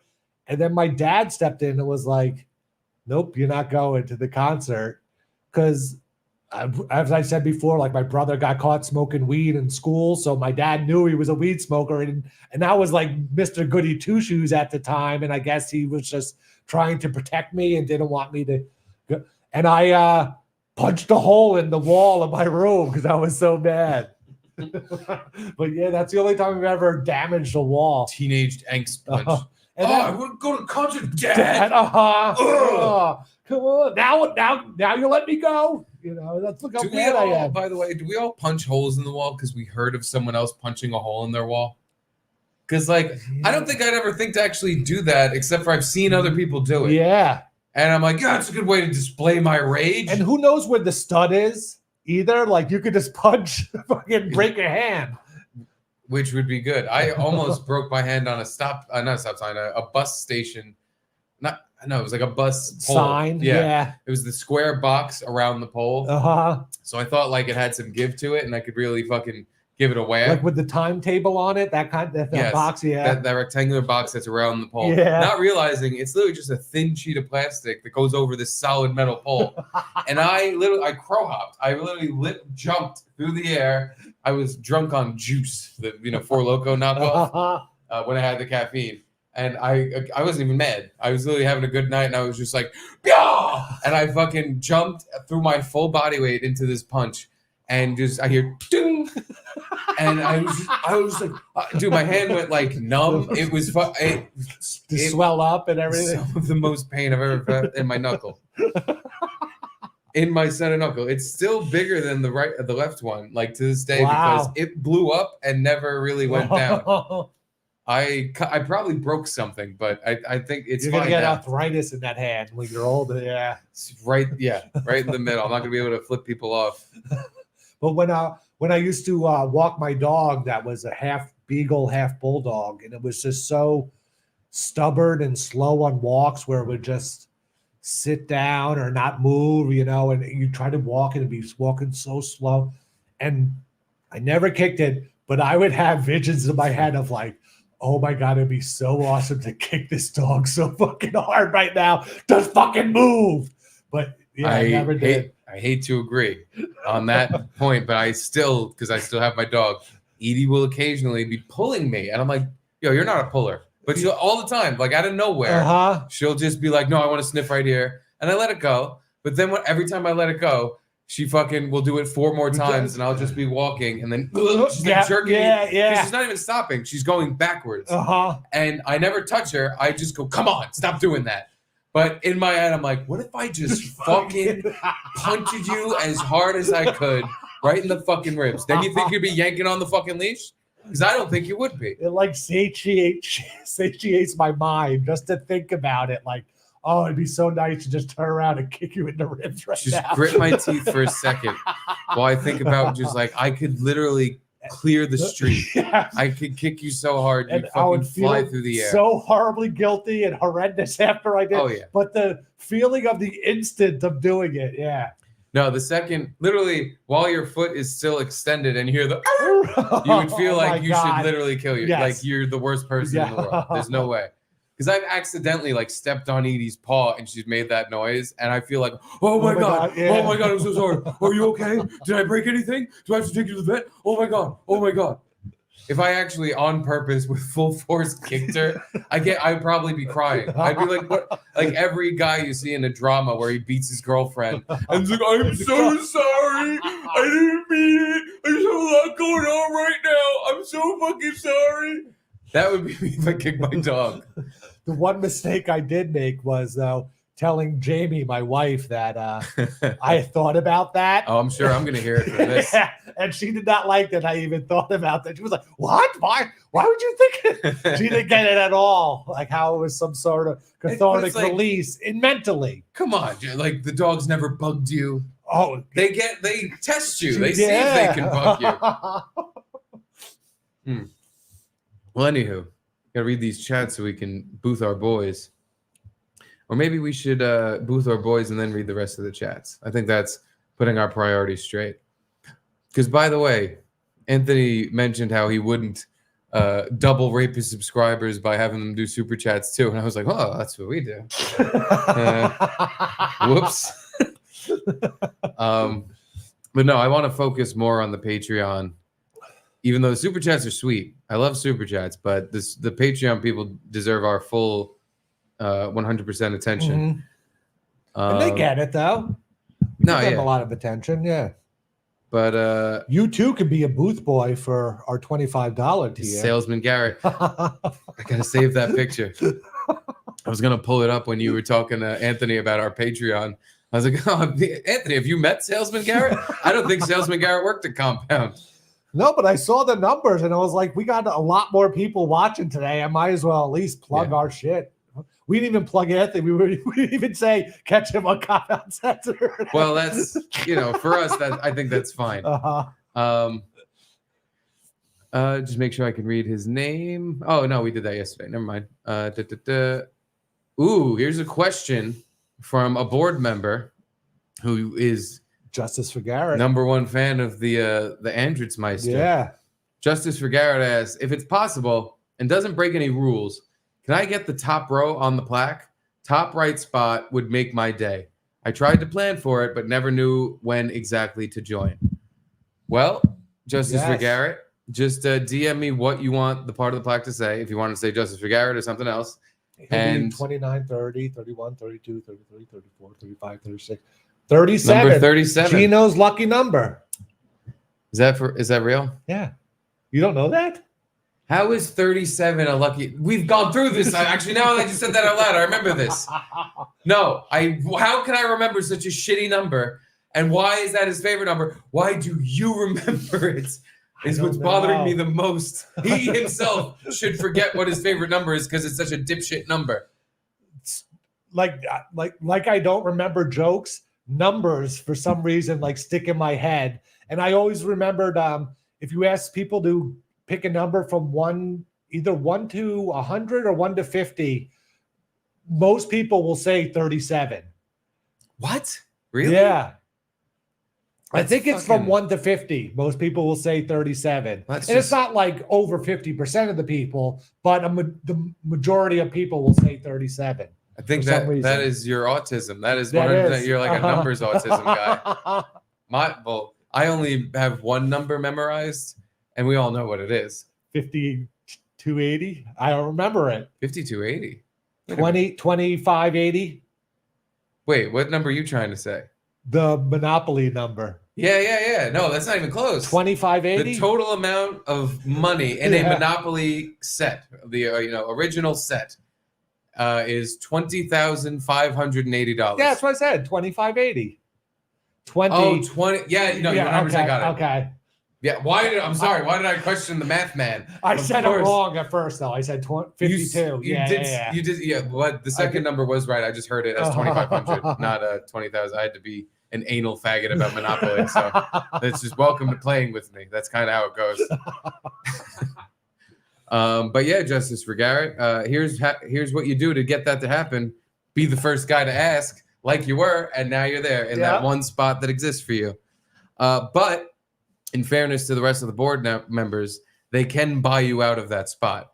That is a rule on the board. What increment? Like $1 higher? If it depends how much he paid. If he's a $100 member and then he cuts back to his normal membership, if someone throws 200 at us and goes, "Hey, I'm on the board now," it's a competitive board since we only have one right now. We promised it to him now. All right, fine. Your spot cannot be moved. Okay. But Vinny Cash's that's the $1,500 spot. He gave us $1,500. If you top him, disappeared. And he paid him $500. And yeah, he disappeared after Stancil got in his ear and told him to stop fucking listening to the show. But if you top him, you can get that top left corner. But yeah, Justice for Garrett, you have that spot. It's yours. Were you crawling around in like an attic space or something today? No, this is the design of the shirt. It is? Yeah. I've washed it so many times that there's now like it came with like a ragged look, like it's supposed to look like it's got holes in it and it's like shitty. Okay. But it has more holes than it came with originally. And this used to be more pronounced. This it has like gray dust stuff. spots on it. Yeah. Yeah, no, the gray shit used to be more pronounced, and you could actually tell that it was like a design on the shirt. This shirt's now so old, and I washed it so many times. Oh, like the gray kind of faded away and didn't look like it just looks like my shirt's really dirty. And yeah, I was crawling around in the attic. Like I thought maybe you wore a sweatshirt today and had some lint on. Yeah. Nope. Just a bum. I'm just a bum, Garrett. I'm on unemployment. I got no fucking job. I ain't got no. Did you get that from a Slayer concert? I got this from a Ranger game. Oh, it doesn't say Slayer. It says Rangers. Yeah, it's a Rangers shirt. You got that at a Ranger game? At a Ranger game. Like and official Rangers product? Yes. That they ripped off from Slayer? 100%. Whatever company that made this. You think Slayer gets money for that? No. Maybe up front. I'm not sure. Yeah, because that's obviously the Slayer. Oh, yeah. That's the Slayer logo. That's the original. But did they kind of chintz out on the upside down star or whatever it is? No, it's in there. It's all there. Oh, okay. The star is made of hockey sticks. Oh, wow. Yeah, it's all there. It's just, again, I've washed this shirt so much. Some of the details are a little gone, a little faded beyond recognition. Seems so strange. But it's like my favorite shirt because They Rangers and Slayer. Yeah. which is so weird that now that I think about it, I have multiple Slayer sports shirts. I have one shirt. You have the jersey, right? No, jersey. Oh, I thought you had some Slayer jersey or something. I have a Slayer Raiders shirt. Oh, That okay. it's the Raiders logo, but the skull looks more fucked up and it says Slayer instead of Raiders. And I remember I had something else too. I can't remember what it was though. I had a third thing because I remember the bar I used to go to all the time back when I once a week went to a bar when I was young, single and drunk all the time. The bartender was like, "You have more band member sports memorabilia than I've ever seen on anyone else." And he was like, "And by that I mean you have a couple things." But that's weird how you're not like you like music, but you're not into music guy. Mm-hmm. You're not like deep dive into music guy, but yeah, you do. You have a lot of like music related sports stuff or even just music shirts. Yeah. I'm a dipshit who buys graphic t-shirts as his main fashion. As the main thing he wears every day. I like stuff. Yeah. I couldn't imagine the Rangers wanting to associate themselves with Slayer. You know what I'm saying? Hockey's, they understand who their audience is, and that they're it's more of a rock and roll crowd than anything else. Yeah, so okay. It'll sell t-shirts, and it absolutely did because this I got at the Madison Square Garden. The fuck was that? Something in my kitchen. Sounds like fell. someone opened a beer bottle in your kitchen. Yeah, it sounded like someone was playing Cap in the Gap in there. It sounded like a beer cap rattling around. That was very weird. All right. But yeah, I bought it at a game, and once it started getting extra holes in it and started looking like shit, I was like, all right, well, I gotta buy another one. I love this shirt. It's like my favorite shirt because it fits perfectly. Now it's a little loose, and like I kept adjusting it because the neck's all stretched out. Yeah. But it used to be because it's so loose and soft. Like, oh my god, like a pregnant woman could wear this and hide how bad everything's going on down here. But yeah, it's gone. It's forever off the internet. I looked up the company that made it. Like they don't sell it anymore, and it's just that's why I haven't thrown this one out. Because like that sucks. Until this one falls off my body, I'm keeping it. That's the thing with like a lot of shirts that you like. They're one-offs. They're not going to be remade again. Yeah. And it's almost like I should spend my money on real shirts and just dress like a big boy instead of being a retarded person. But whatever, who cares? Anywho, back to our booth boys because we have people with videos. Patty Lapel sent us two. So let's take a look-see at what he sent us. Oh, I know this one. You know this one.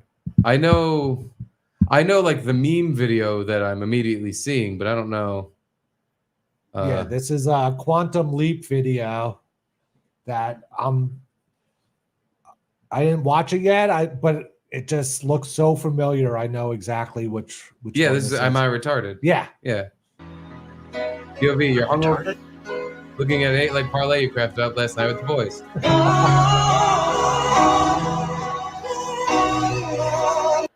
All right, quick and to the point. Good job, Patty Lapel. But he didn't even say the line. How come he didn't kick his dog? Threw in an 8-leg parlay, and he didn't even fucking belt his dog across the room. And then rationalized to his son, it's all right, he's a bulldog, he's sturdy. That's the thing, too. Like, my dad wasn't a parlay betting guy. So it wasn't like there was this huge amount of money that he could have won because of this one, like he was a one game bet on one game kind of guy. So like what you lost your $200, even $500. It's not like, or you could have won $500. It's not like it was like $100 bet and he could have won $10,000. I never got that, but I don't know what game. I forget what game it was. Maybe it was just some horrible loss, or there must be something else going on. It could have been like some other like downward slope of like the last thing I needed. Was this fucking bet to lose after this, and this, and my son, and then this. But it could have been like last night's game where you have the Eagles, they're up, they give it up with 1:10 left, and then they lose by 1. They just go down the field in 5 plays. Kirk Cousins, who's known for not being clutch, after you threw it to Barkley for an easy first down and he giantsed it up, First of all, that game fucked you up the ass because it won me the fantasy football round between the two of us, which was funny. Yeah, like if Barkley caught that and went in, we might have been tied or close. Yeah, he didn't throw it to Goddard. That would have been something. No, yeah. I can very much imagine if I had a good amount of money on that game. Sure, I'd kick the dog. Shh, hey, let's listen. No, I never in a million years. Again, there's no bet. If I lost $1,000 on that game last night, I'd scream, but then I would sit there and you kind of wouldn't be able to talk to me. I would just start melting. I would just turn into a lump. I'm just a dead man sitting there waiting to go to sleep and then wake up tomorrow and think about it again. Especially when you think you have the money. It's like, oh, it's over. I won. All they have to do is make this first down or just run the ball and 40 seconds will go off the clock. But they throw the ball and then, oh, my God. The amount of times I thought I had the money. And then the worst I've done in a violent way is I've literally like bit my hand. Like, almost put a hole in a finger because I do want to rip something in half, but I can't. I've been here before. Self-control. Definitely what it is. But here's Patty LaPel, video number 2. This one is so much fucking stink. India speed run. When you find one Street View place where there is no like full 360 turn where you can't see trash or just like rubble on the ground. like exactly. Please just do one round. Just drop it in once and just see.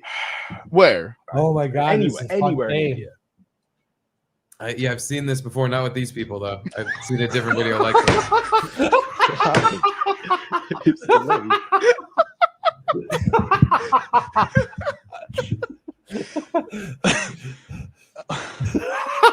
A farm. A farm. Oh my God, I love this. You win when you find one Street View place where that was it. No, I've seen a few of those. That's the thing. People. One guy. I wonder if I saved the video a while ago. A guy did it in Uttar Pradesh. He was like, I'm in the main city or like one of the main cities. Uttar Pradesh is the main city of shitting and raping. Oh. The main city is like Bombay or Bangladesh or one of those fucking ones. No, but Uttar Pradesh is a province of India. Right. It's a big stinky province. Oh. Every time there's a story coming out of Uttar Pradesh, it's because someone got raped, murdered, or fucking shit through.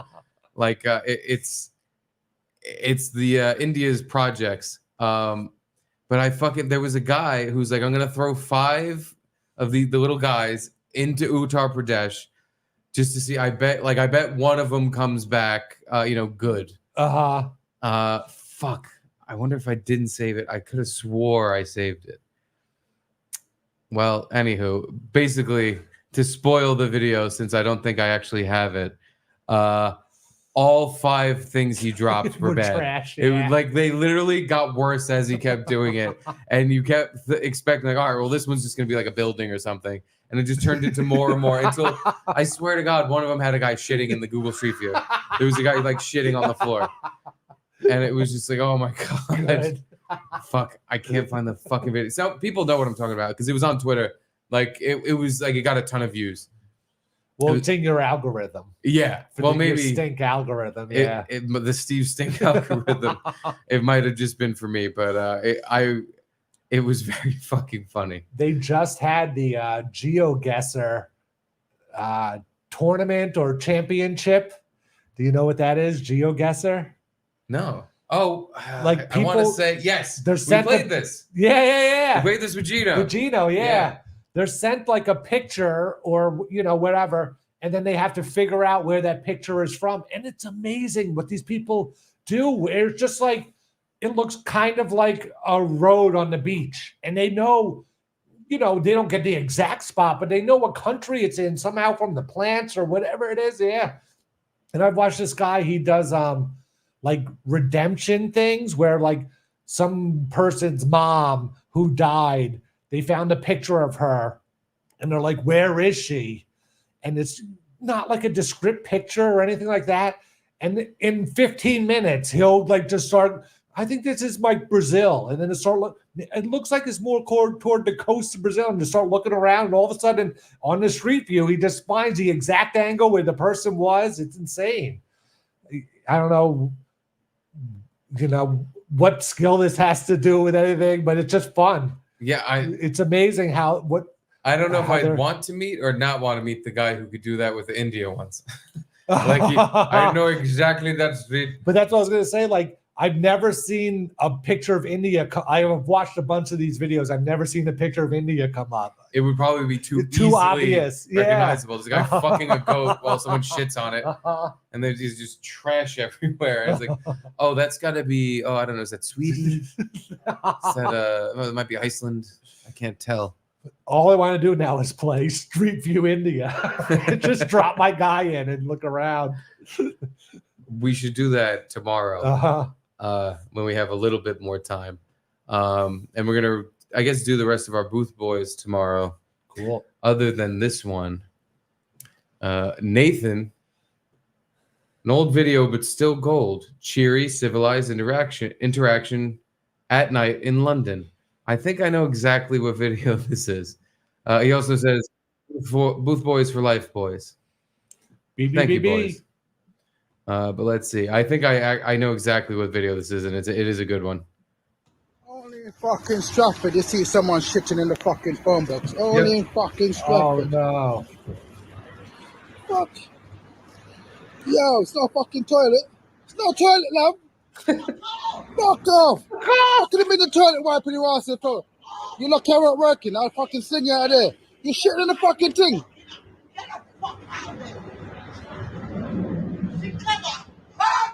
Yeah, that's the bitch. Oh my God. That's the bitch. I shit up in our blood clot one box. BT connecting people with the shit. Yeah, go on. That's the bitch. So I remember watching this on the dump, and I was just impressed that for a lady taking a shit in a phone booth, she had her shit way more together than you would think, including she brought napkins to wipe her ass with. And not only that, she's mid-argument. She's had sass back. Yeah. Have you ever screamed at someone while wiping your ass? No. Because I don't think I ever have. Or No, I think I would need to tell them, hold on a fucking minute out there. I gotta wipe my ass. I cannot do two things at once, especially not these two things. I would be filled with so much shame that I had to go, because obviously she just had to go. And it's like, where are you going to go? I guess I'll go in the phone booth. But then to have the balls to argue back while you're shitting and not just be in shame trying to cover up your face. Wow. I don't know. Do you think I had nowhere to go? Like, do you see her as more or less homeless than I'm picturing her? Because I'm picturing her as kind of a... Oh, really? Not exactly homeless, but close to it type of person. Okay. All right. Like kind of in a flop house.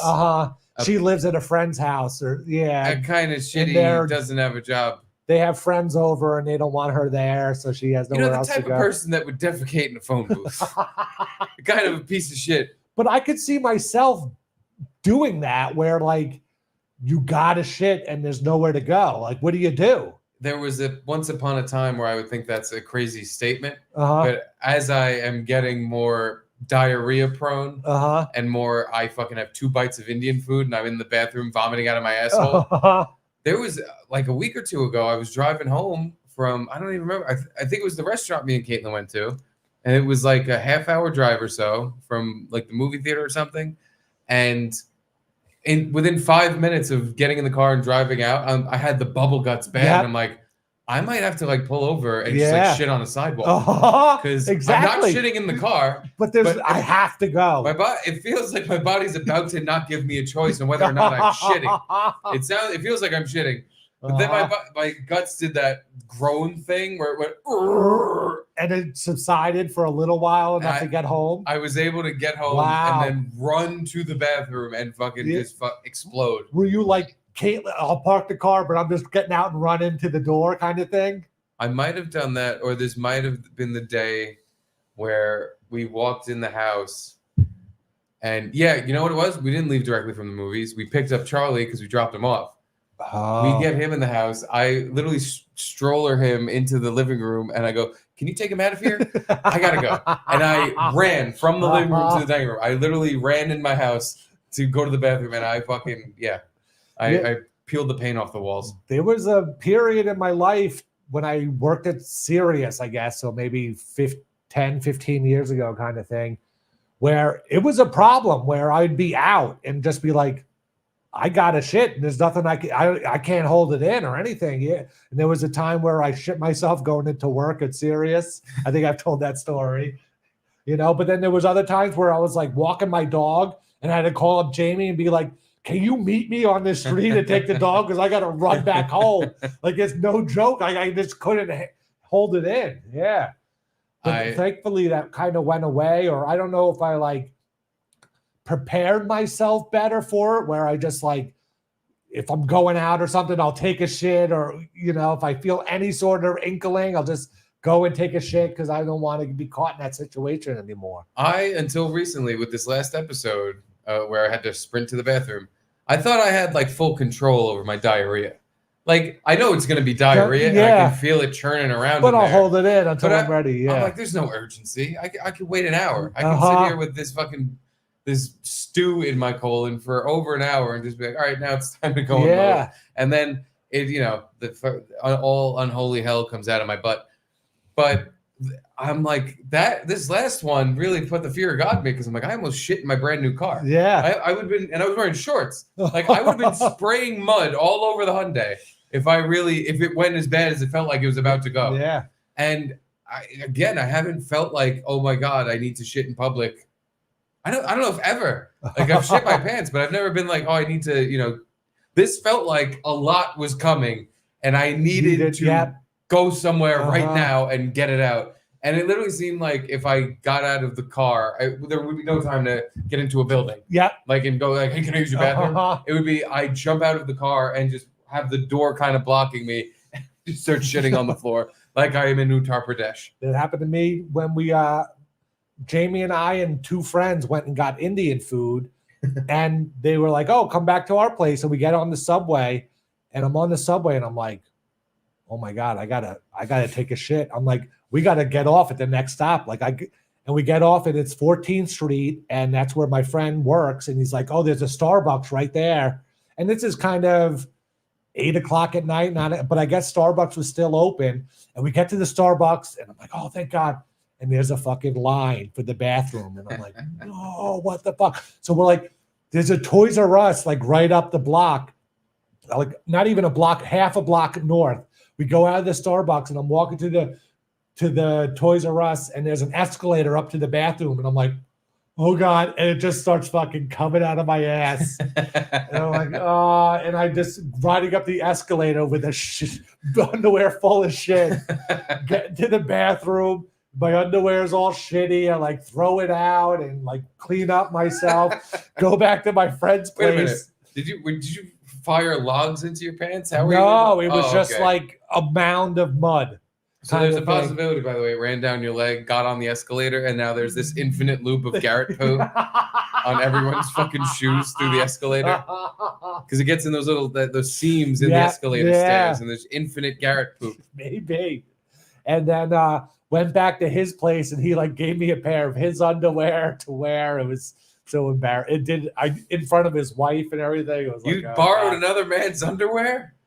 Why didn't you just go commando? Just wear no underwear. I'd rather fucking be naked than wear. You're right. Another guy's I just feel like, oh, I'm gonna pull his pubes out of my balls. I don't know if it was we were planning on staying at their place for a little bit, but you're right. I don't know why I didn't go commando. You just wanted to wear his underwear. I just wanted to wear his underwear. You shit your pants just to do it. Don't lie to the people. The folks at home know you're full of shit, literally. And you did it because you wanted to wear I jerk off in those underwear all the time now, thinking of them. I tricked him. You barely got him on before you started beating off at him. He was like, Garrett, what are you doing? Oh, just kidding. No, I'm not sniffing them. Thanks for the underwear. I love you, Derek. I never returned them to him. They were mine to keep. He never said, "Can I have my underwear back?" No, he never said, "Hey, the underwear you wore, can I have them back?" You know, I had to do laundry the other day, and I just noticed I was a pair down. You planning on giving those back? I had to double up on Saturday and Sunday. Can you please give me back the underwear that I gave you that probably had my stray pubes in it, that now has your stray pubes in it, that I'd like to put my stray pubes back into, because we're gross guys. We wear each other's underwear. I fucking no thank you. You wouldn't let me borrow a pair of your underwear if I shit myself? I would tell you why that's awful. And then I would be like, okay, now that I've explained, if you want them, you can have them, but don't give them back. This never happened. I don't want to hear about these. And I probably actually would bring it up every day. I would probably be like, hey, you still got those underwear? Did you wear a hole in the thighs like I usually do in mine? Or are you keeping mine fresh and not, chub rubbing them together to the point where there's so much friction you have holes in it? Yeah, you know what? I would bring it up every day. Anywho, speaking of shitting our pants, the super chats, we got to get back to those. Yeah. The show is over. It's supposed to be anyway. So let's get back to these fellas and we'll end it. Curtis John, board member, name spelled wrong. Please remind Ant that Gino is still gay. Uber gay. I apologize we didn't get to these while Ant was on, but I really don't mean this in any derogatory way. But it seemed like it would be, since again, this is the first time we had him on, a waste of his time. Yeah. Like if we brought him on to talk with him and have fun with him like we did, and instead we're like, hold on, Ant. Yeah. Like literally shutting him up to be like, Ant, hold on. We got to read these these super chats that you didn't even want on your show. The thing you just said, you don't like. We have to kind of shove that in your face. Maybe it would have been funny to do that, but I'm sure there's, there's some good ones. It would have made appreciate it would have made me feel gross. I'm sorry, and maybe next time we will do more super chats because it won't be, the first time again. You think he'll invite us on his show? That'd be awesome. He even couldn't give a full, because who knows if he's even coming back. You just say that. You say, "Oh, you think we're getting that steak dinner?" Again, Garrett, we missed the first one. You think we're getting the second one? Yeah. Probably actually. It was a little too awkward for the first one, where like he didn't know where we stood. This yet. Yeah, we hadn't done this. We hadn't reconnected and made sure like the air is clear as far as like there's no anger, there's no bitterness about anything. We were fine. I think now you're right. It's definitely more likely we get the steak dinner. Yeah, but if I'm him, I'm not bringing those motherfuckers. I'm just like he doesn't even have guests on his show anymore, does he? Not that I know of. I don't know. I wouldn't think so because even I don't even know if they have a guest booker. That's the thing. Even with like E-Rock and a booker hooking up guests, and then you and Drew in the booth making sure everything was fine. Because Ryan's perfect, Ryan's great, but I keep hearing that like he's getting pissed at him. So I can't imagine he'd want. But no, Ryan could pull a guest because he does Gavin as guest. Yeah, it wouldn't be a Ryan problem. It would absolutely. He doesn't want them at Compound. He didn't want them toward the end of Compound. Yeah, he was just like, It was so funny. I would be in the booth after a Not Water, like cutting the audio and doing my shit, and Anthony would pop on to the Zoom before the show started, and one of you guys would have to tell him there's a guest because it got to that point where it was like he probably like an email probably got sent to him, but he didn't care. Not even it was put on the calendar, right? And maybe he had access. He had access to the calendar, but there was no way he had it on his phone or anything. He didn't save it, or because he probably, if he did look at it, go, oh God, yeah. And it didn't matter who it was. It could be a guest he actually liked. He would just be like, I fucking talk to this guy.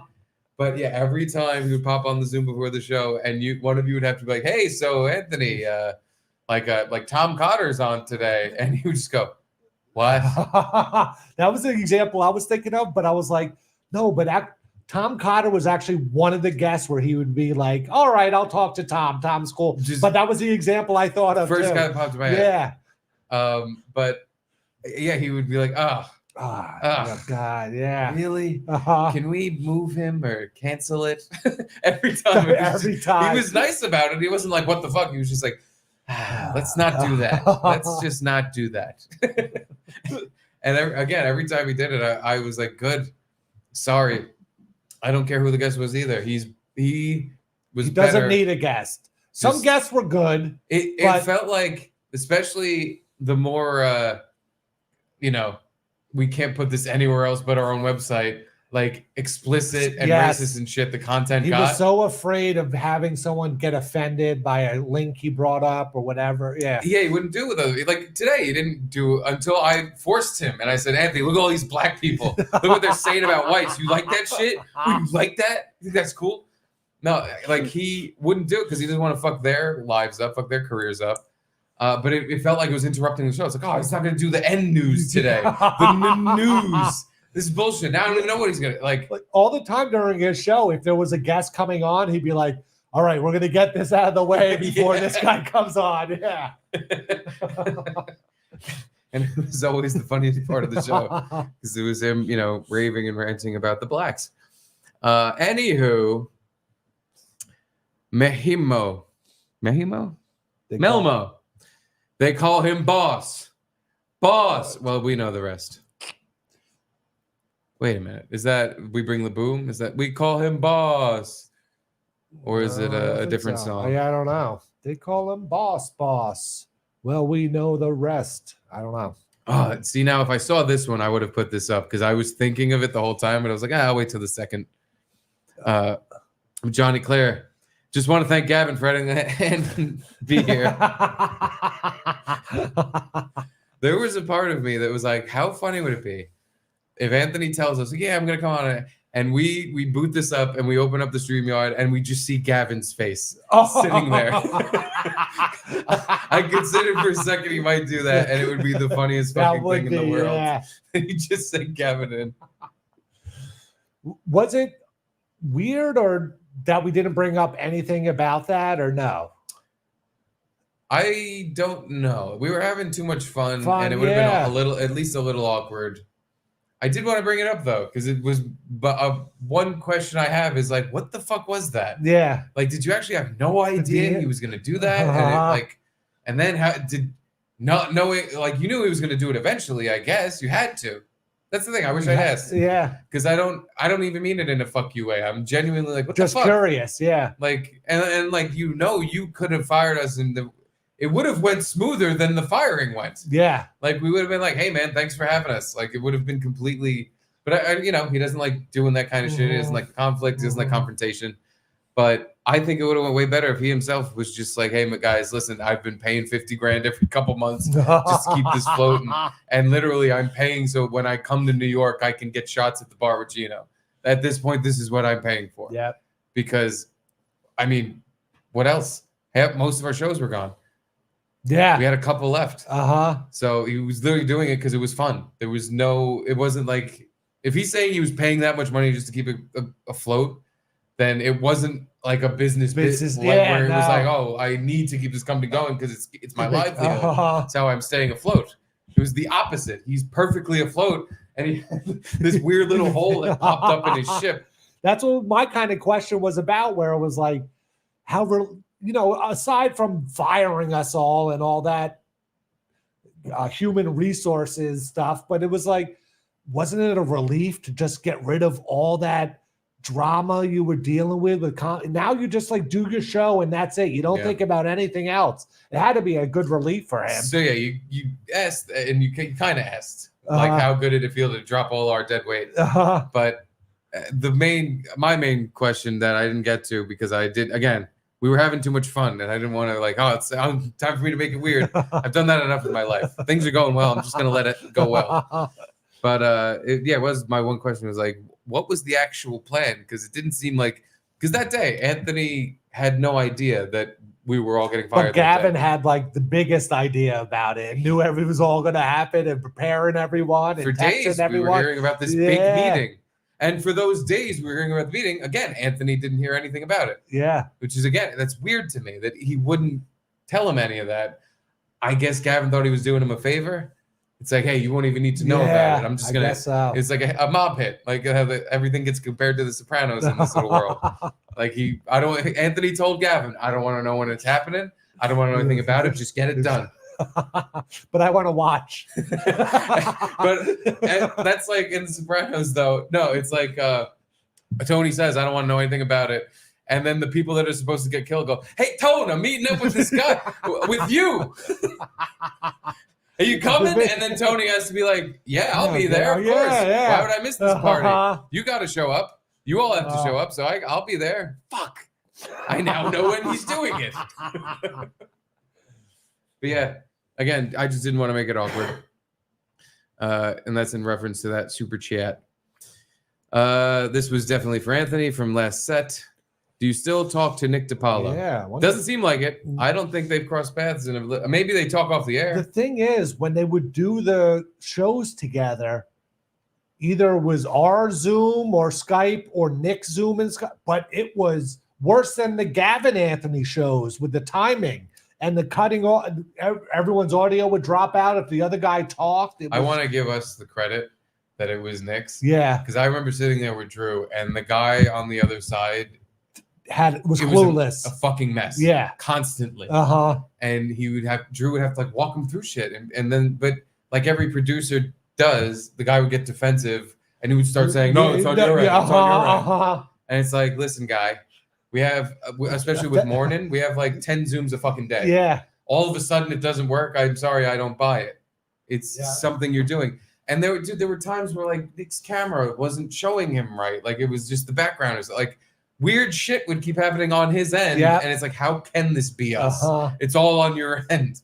So yeah. I'm sure they're still friends. It just like didn't work out technically to be. Sure, they're still friends. But isn't Nick DiPaolo with Crowder now? Is he still? I don't know. I guess so. I haven't been keeping up, but that was the last I heard was that him and someone else. Who's the other guy? Callan? Brian Callahan. Callan, yeah.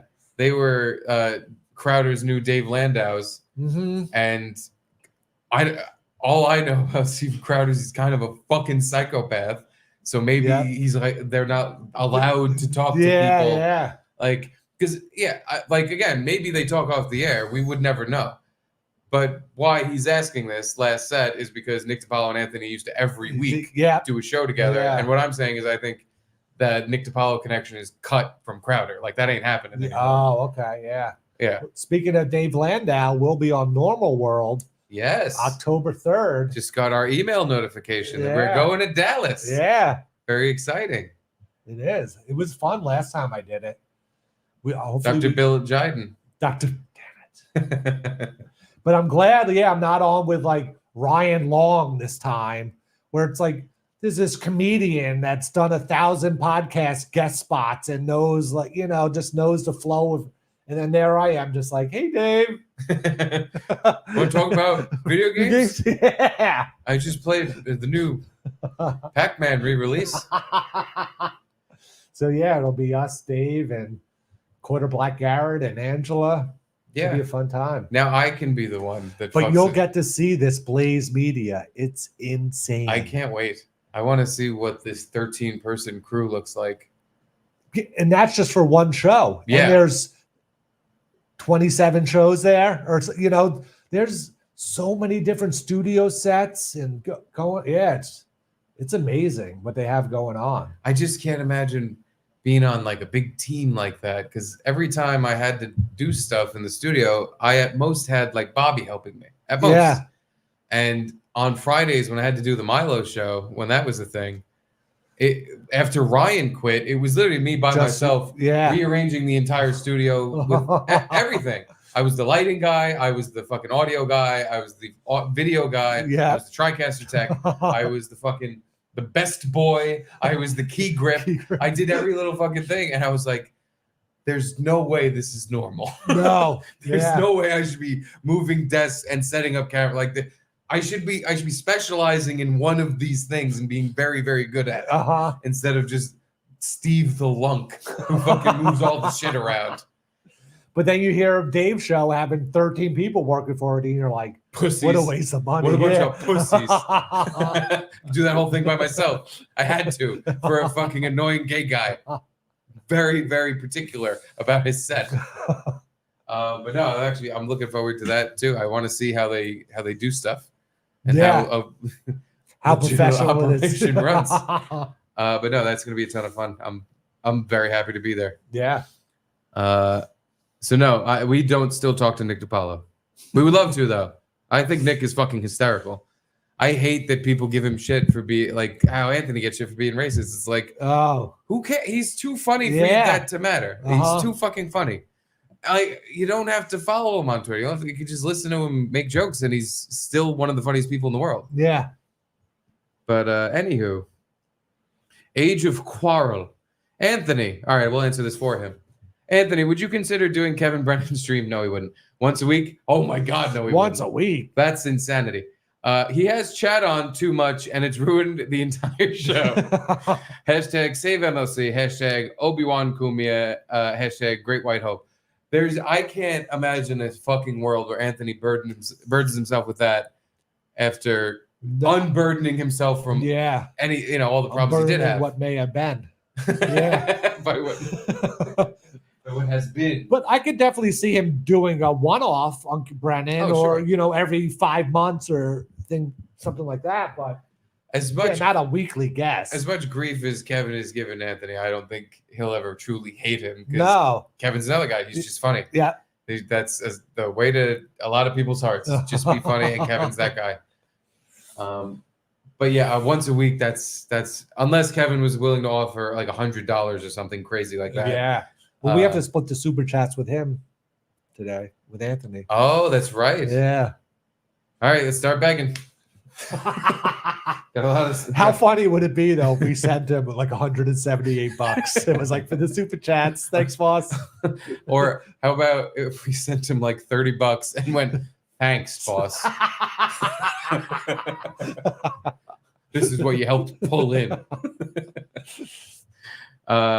Yeah, I don't think he would consider it once a week, but I think he definitely would, do it. Yeah. He's done it. What is it? I'm no longer in the Kevin Brennan business, but I think he'll freelance. Yeah. I don't think that's crazy. Just kidding. $20 beer, y'all. Edie Cam. Unfortunately, we're going to have to coax her back over here because she took another hike when we started getting drunk. We had a little Edie Cam before. We had a little Edie Cam. Where we showed how brown she was. Edie girl. Let me get her a treat. Let me get the Edie girl a treat. I want to give these people what they want. Edie. I'll coax her in here. Why don't you read this one and I'll get Edie Cam. I got oh no, it's Kate. I called Caitlin in. Vitamin Bromide, $5 says, we've had a problem with screens in cars where it sits too long and it ruins the screen. So we just peel everything. Yes. Yeah, screens in cars are a little different. I don't know if it's like the air conditioning or the climate control, but they get fucked up more. There she is. Here you go, Garrett. Here's some treats. All right. Oh, Edie. We gotta get you on cam first. Thanks, Kayla. Ooh, hold on. I'm holding it to you. Hold on. Yeah, hold. Hold. She's pulling. To the dog. She's pulling. There we go. There's my baby. I held on too long and now she gave up. Baby girl, here you go. Have a treat. Oh, who's the best girl in the world? Best dog. Want a little crunchy treat?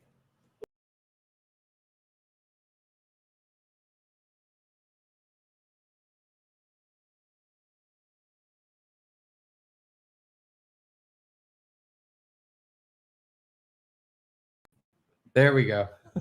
I don't know.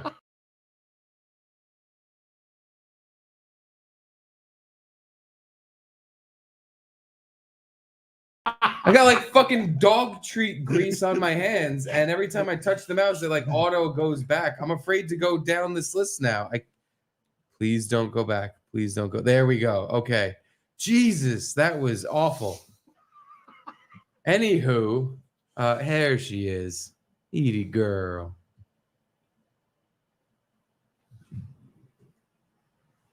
Oh, there's the dog. Got the leg going.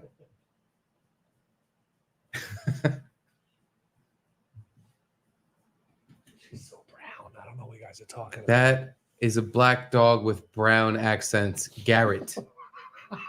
What is your fucking malfunction? Anywho. No, in cars it's different. The plastic, we're back to the other super chat. Mm-hmm. The plastic that goes on the like touch screen and the odometer or whatever. Like all the plastic stuff, actually, Dashboard. it's all the same and fine. No, I guess if it stays there long enough, it kind of melts into the plastic. But the thing is, because I've pulled the tab off the touchscreens when I worked at the car dealership, it's thicker than, that like it's almost like a static cling type of film. It's like a plastic that can go whoosh, whoosh, whoosh when you whip it around versus the shit that comes on your phone and other like little electronics is like this film that it's so dainty and thin that it couldn't really fuck anything up. But on the cars, it's this thicker plastic that absolutely, if it sticks there long enough, it leaves like a fucking like this adhesive that never got pulled off thing. It's that travesty. But that was, in reference to me before. I couldn't wait to rat you out on that. Which it wasn't much of a rat out, but I just know it was just so funny that it came up because I'm like, me and Garrett have been talking about taking the plastic off of stuff for months now, and I think he's batshit. And Anthony, please, it sounded like he was on my side because he said, "You pull the plastic off," and I'm like, "You do. You pull the plastic off. It's the first thing you do because you get that fresh new phone." You pull the plastic off. We bring the to you. Connor, sounds like Diddy was the modern day N. Edgar Hoover. He wanted the boss to see that one. No, the new Edgar is Candace Bergen. Right? That's Edgar. My teeth are dry. Oh, yes. That's just Edgar, not Edgar Hoover. My teeth are dry. I used to play Murphy Brown. I'm Murphy Brown. Apple Falls. Ryan A. What's black and white and green? My wife on the lawn. W. With a bullet in her head? No, I think you just meant black and white and green. Or with a black. Maybe like black and white. No, but like the lawn's green, and then my wife. Maybe. Yeah, I don't know how the black would get in there, unless he has a black wife. I don't know. We followed it up with Anthony went to buy your book. Glorified pamphlet. Fucking burn. Now I'm upset we didn't get that burn. Yeah. To him. We brought the burns. We brought the burns to you. Luby Popovic just gave us $10. Oh, wow. Thank you, Luby. Thank you, Luby. Now that's another one we should have thrown up because that was her saying, Anthony, Anthony, look, it's Luby. Remember me? I should have had her picture ready. I should have thrown this up and had the picture of Luby eating the chicken wings. And been like, Anthony, since you fired her, she's looked like this.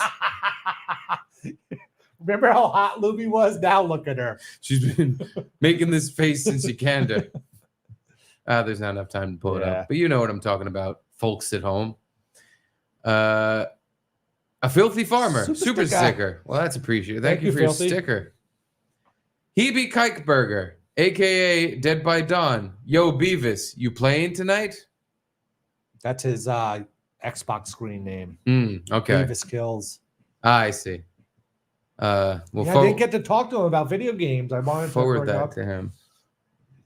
His golf game and what new games. No, he's he talked playing. about video games. He talked about his VR golf game. Oh, that's right. VR But, I was talking more about 2K, 2-3, or PGA, whatever that is. Better luck next time. Yeah. When we might have you on my show. He couldn't even believe. He couldn't even get that lie out. No. I couldn't believe he said it. I was like, really? All right. I'll definitely do your show, but be an honor. Yeah. But we understand if we're, not actually invited. I get it. We're not Tom Cotter. He's canceled on Real Guests. He's not gonna fucking go out of his way. Oh God, imagine Ryan has to call us up and be like, "Oh man, hey, Anthony has to pass on today," or something. And we fucking pull like, "Hey, you fucking put us on with him now, not at 5 o'clock, not at 4:45, now, or else there will be some consequence I'm going to think up right now in this moment." Edie wants something to do with this tonight. We're being loud and rambunctious. Yeah. It was these, which I've only had 2. 10% alcohol beers. The Golden Monkey. Caitlin bought us these as our beer to try this week. They're good. Honestly, for a fucking 10% beer, that is some smooth shit. Yeah. This is I highly recommend. It tasted just kind of like you were drinking Buds. It was a little heavier. No, yeah. It had way more flavor than a Bud. A Belgian style Tripel Ale, P-I-P-E-L, not P-L-E. Mm-hmm. But It was good. Yeah, it had like a hint of a fruity flavor, but not like an IPA where it's like, oh my God, so much flavor, you know? It's just... Well, that was the added spice. It's a triple Ale with added spice. But yeah, I only had two because I didn't have a huge dinner. What's going on over there? Edie bump into the light and get embarrassed. It's okay, girl. You want your food? Want your food? Come here. I'm sorry we're yelling so much. It's because we had heavy beers. Oh, your thing came off. Anywho, oh, that's a good girl. Well, now that I have Edie back on my side. Yeah, wow. She's really settling in. Where she's supposed to be. With Daddy. Because that's how Daddy do. Atta girl, you're so sweet. Took her on a walk today with Charlie Boy. As I usually do on like Tuesdays or any day where it's just the three of us. Yeah. It's like, hey, the dog's got to be walked. And Charlie Boy, you're coming. So I'm walking her. She took a fucking 500-pound shit. Don't know where that came from. I'm not exactly sure where we were feeding her. Did she have Indian food? She might have had some Indian food. But she takes a massive dump. And from that point on, for some reason, I don't know what got into Charlie Boy, but I'm strolling him, got him in the stroller, got the Edie on the leash. He decided he was going to throw his legs up in like a V shape on the handles of the stroller. Yeah. Like just fully just like spread eagle, just legs up, just little diaper dick flailing. Just like, what's going on, bud? What's this? This is new. This is new. What's this? And like he did this thing where he looks like he was trying to do kip ups. He was trying to like kick out of the stroller. And I didn't have the straps on him because we're just walking around the block. So he's like kind of popping So he up. kind of did get like his ass half in and half out, but then he scooted a little bit back so he was comfortable. And yeah, he just throws his legs up and then he's just like this looking at me. And I'm like, well, you're real comfortable. Yeah, let me pick up this mountain of dog shit. Pick up the mountain of dog shit. And for like a block and a half, he's just sitting like that, just like, yep. This is my chauffeur. This is Dad, my fucking Rolls Royce driver. Push me, bitch. Literally, he had the push me, bitch face on. And I'm just like, well, I'm glad you enjoy the walks too, like Edie does. You're being a little pompous about it. I don't know where you get this from. What do you do with the bag of shit as you're walking your son in the stroller? In the hand with the leash. Oh, it's in leash hand, and I one hand the stroller. All right. Yeah, you don't need two hands for. He's not like a 500-pound kid. He's fucking just one handed. But yeah, it was quite a sight to behold. I'm like, I gotta take a picture of this. I've been walking around the block. He's sitting like this the whole fucking time. It looks so funny. The second I didn't even get my phone out of my pocket. I reached my phone in my pocket. Both legs just go down. And he's like, you made it gay. You gave me another look. Like, yeah, you ruined it. Wow. I was comfortable until you thought you were gonna make it a thing. Were you gonna show my mom? Thanks. I'm just like, I'm with him on that. Are my son. I hate when the camera comes out. They're like, oh, let's just take a picture of what you're doing. It's like, now you're ruining the moment. I swear to God, as he's getting older, that's more happening where he'll be doing something cute and funny. And then I take my phone out to record it and he just looks at me like, why? What are you, a fucking fag? You want to take a selfie with me? I'm being cute. Yeah. Enjoy it for what it is. He literally, I used to in the morning, he would be eating his breakfast and watching him eat's the cutest thing in the world because I just put food in front of him. It's like blueberries or apples or whatever breakfast thing, Cheerios. And he just, little baby eats his food. And I would always be like, hey, buddy. And I record him while he's eating. Then he smiles and shakes in his seat. Didn't do that anymore. He's now getting into being a not morning person like his parents, and he'll be eating in the morning. I'll be like, hey, buddy, give me, buddy. And I'm recording, and he just looks at me. He flips you off. Looks at me like he's annoyed. What? What are you doing? Why are you doing what, this? You got to record me eating now? Fucking breakfast time. Fuck off. I'm watching the fucking Wiggles. You know how often you disrupt me while I'm watching Emma Memma? Listen, I'm hungover from last night. Give me a break. All that Indian food you gave me. By the way, you're gonna have to peel off a pancake in my diaper because I've been sitting in it while I eat my breakfast. Anywho, back to the chats because we gotta end this bad boy. We're going too long. Gina Marie, Edie is definitely white. Look at her belly. Yep. Yeah, she is a little bit of a mulatto. You can't see it right now because she's dogging, but She got that white belly. There it is. she's moving around and groaning like, when the fuck are you guys gonna be done with this shit? It's not enough you do it every night. You gotta go long. It's usually over by now. Fuck. Matt Fugate. Woo! Thank you for the Old Forester. I always keep it on hand when we're podcasting. God damn, great show. Thanks, Matt. ... Love you. The ... leaves me to think there was another thing he was gonna. Great show, but you guys. Great show without you guys in it. Just kidding. How do German children tie their shoes? In little Nazis. That's a good. That's a good popsicle stick joke. It's a perfect joke that I would be like, oh, I should remember that just for some stupid situation. And yeah, the next day it'll It's be good, out and of my it'll mind. impress the adults because it's a Nazi joke, but it's not inappropriate. Yeah. It's just little Nazis. Aw. Adam Simon, part of being in your 40s is realizing you can no longer trust your own farts. Dude, it's not even farts. Not It's even- literally, yeah. it gets to the point where I can't trust taking the next breath because my diaphragm's going to expand and give it the final push through my ass. I feel like the older I get, the more I can trust my farts. Like I know when it'll be a shart or something. Like I could feel it coming and hold back.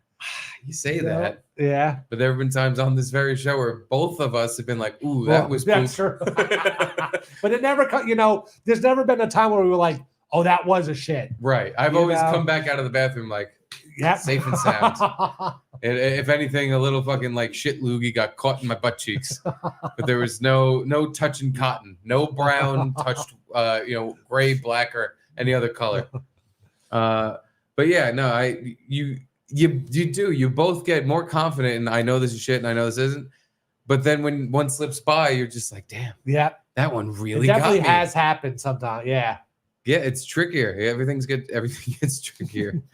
Deadite 183. My wife is black and left the room when that racist came on. Just kidding. I'm not an end lover. Hail Lord Cumia.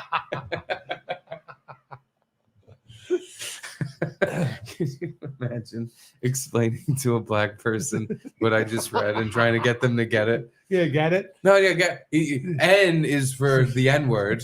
And they call him Lord Cumia. He's actually worshiping him for his race.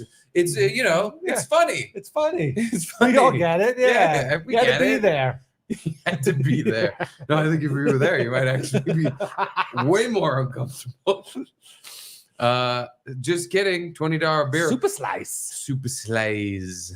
I simp hard, boys. No, you don't. Just thank you, JK. Just kidding is a foundational member of this podcast. Yes. When this goes down in the history books as the one podcast that changed the world, Just Kidding will be referenced as someone who's Oh my helped God, steer the yeah. ship. Steered the ship. It'll be immortalized on YouTube forever. Like YouTube's never going away. Ever. And our channel's never getting deleted or anything. So Especially not with the type of stuff we show. By the way, you sent me one of the beeper things, the Yeah. Hezbollah beepers, was just a guy with his leg blown open. And I you was thought like, not for YouTube? I don't know if you can show gore on YouTube. I know, but it was just like kind of a puddle of blood. You can see in the man's leg. You can see inside his fucking flesh. Good decision not putting that up. I then. was just like, because I'm thinking like, of all episodes to get pulled Yeah. down for some retarded You're shit. right. This isn't the one I'm going Uh-huh. to do that for. Any other one, I'll show whatever you want. I'll show porn again. I don't care. Oh, you go. I Yeah. did have that thought when I sent the picture, but I was like, it's not like horrendous. Again, we got no guests tomorrow. I'd show it tomorrow. Yeah. But I was just like, I don't want this one getting nuked off of Uh-huh. YouTube. that a would good be point. the most annoying thing that could happen. We're just showing a fucking brown man with a hole in his leg. But by the way, in the picture, it doesn't seem that concerned. No, he he has just like, oh, fuck. Like he stepped in dog shit. He's like, huh, can you believe this? Can you believe the Mondays, the Jews tried to blow my testicles through my ass with a little bomb in my pocket? Can you believe this? They got my leg. Well, thank you. Just kidding. Natopia, $20 beer. JK is a slice lover. Who is it? JK, just kidding. The one who just No, but I'm saying who isn't a slice lover? Oh, duh. Yeah. Yeah. By the way, I was covering your name with Eli. I apologize. I just noticed that. God, Anthony thought it was on the Gar and Steve show. Gar and Steve, and I'm Gar. I'm on the fucking Gar side. I guess Garrett's going with Steve now. All right. Go Gina and Edie Fuzzy Slays. Hail Slays. Yes, agreed. Hail Lord Cumia and Hail Slice. That is, if you're going to get anything from the show, it's that. Edie moved over a little bit, but she's doing great so far. It's Eric Nagel. Ah. Well, Edie is telling us you have to go. She really is. To go on, Eric. Thank you for dog translating for us. This one did go pretty fucking long, so we're going to cap it off here. Thank you. He was the buzzer beater? E-Rock was Nice. the buzzer beater. It's time to put on the boxcar Willie hat. I'm sorry for the jokes you made at your expense, E-Rock. I always feel bad about it, but there's such low-hanging fruit. I have to go for it sometimes. Yeah. And E-Rock already knows when I panic, I'm just like, E-Rock's fat! Like, it doesn't make me look good. It makes me look like a dumb loser. So E-Rock just shakes his head like, what are you doing? You're not funny, so you're just going to call me fat? Good job, Steve. And every time I'm like, yeah, I should have just said nothing. I should have went with nothing. But anywho, thank you, Mr. Nagel. Yep. And thank you all for being here with us. Let's play our board video and get the fudge out of here. Should we play the cool yes, video? I want to see that again. Okay. And Fitzy he sent us a message on Patreon that I still don't even understand. He wants us to like play all the songs and videos at the same time. Fitzy, can you please clarify what you mean by that? Because I'm not playing all of the songs and videos all at once at the end of every show. I like that every month there will be either a new song or if you're sick of making songs, you don't have to. I just like that there's a fresh new one. And he already sent us 2 new ones. Oh, okay. So I assumed the plan was like we're gonna pick from the 2 which one we want to use, or we have songs for the next 2 months. But I don't want to play them all at once. That's a waste. I want original Fitzy songs for each new set of board members. I think that's the way to go. But clarify what you meant, because I kind of also didn't really know what you wanted. But anyway, here's the board. Thank you all.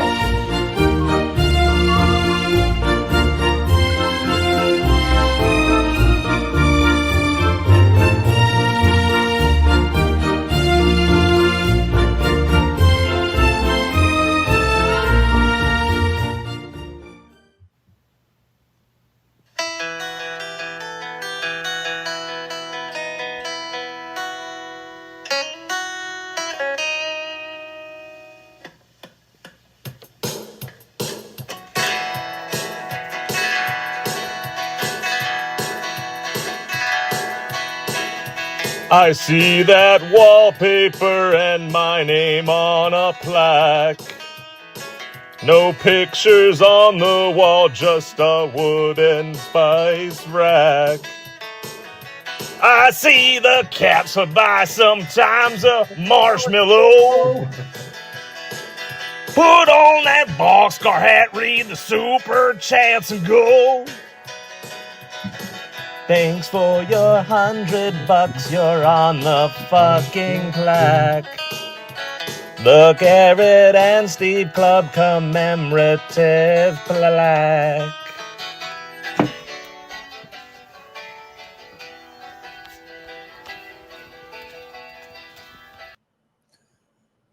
Thank you all for watching. Thank If you. you're new here or came because Anthony was on, please sign up for our Patreon.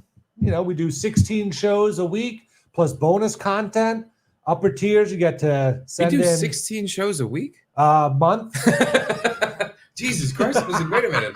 Are you counting every hour as a show? I think we got to split it up if we're doing 16 that. shows a month. Yeah. You know, for as little as $5, we put audio versions of the show if you just want to listen. We have upper tiers that you get to get bonus content, produce our show for us, get on the plaque.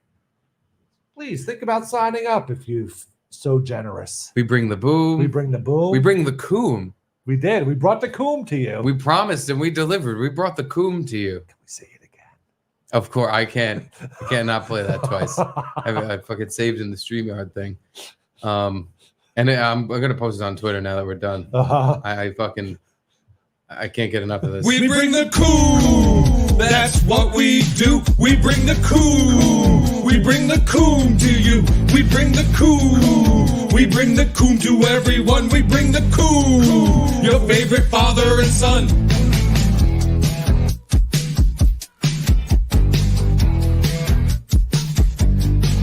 We bring the coom.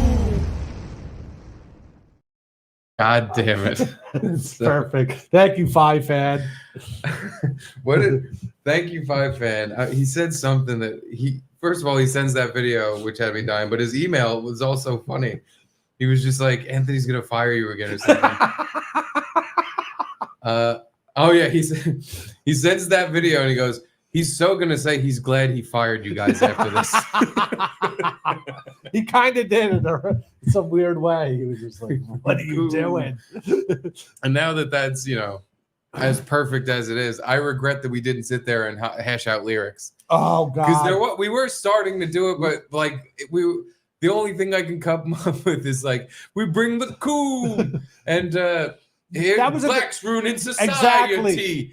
And I purposely society threw it in there in a shoe. Like I learned the word shoehorn when it's in reference to song parodies from Anthony. I wanted to do that for this, but I'm like, I actually started doing it on the ferry here, and then I was like, the only thing I could think of is making he hates black people or likes young girl jokes. And I was like, what are we going to do? Make fun of him right as he comes on the show? It's like, in that fashion, in bring the boom rap fashion. Yeah, that might have been a little shitty. But yeah, when we said it yesterday while we were doing it, we were like, this should have been the bonus content. Me and you throwing that together, those 10-second clips together to give to Five Fans so we can make something out of it was pretty goddamn funny, because there was a good chunk of time where we're trying to come up with a whole rap, because we're like, we got to rap they did. Yeah. And we figured out what FYP meant. Because For You page. In the first line of the Big Justice song, he says, bring the boom on your FYP. Yeah. Every day on your FYP, we be bringing the boom from 3:15. And it took you 10 minutes of Googling to figure out what FYP meant. Well, first we thought he said FIP. Well, yeah. And then we were like, what? And then came up some cactuses, feline something. And I'm like, what? Feline impotence. It's for the For You page, which I guess is definitely Twitter, but I don't know if Facebook might have it too. Probably TikTok. Oh yeah. Because that's where all that shit started. But they got famous from Twitter, so it's probably that. Who the fuck cares? What do we do? Fuck them. I can't believe all the research we did with their fucking the point isn't that there was something worth doing there. Is that we spent all this time researching a retard song so we can replicate it. We had to find the instrumental version of the song, which isn't that easy to find. Anywho. Yeah. It all came to fruition. Thank you all for watching. We love you. And good night. We bring the coom. May the power be with you. What's the saying? I already forget. The power is yours. The power is yours.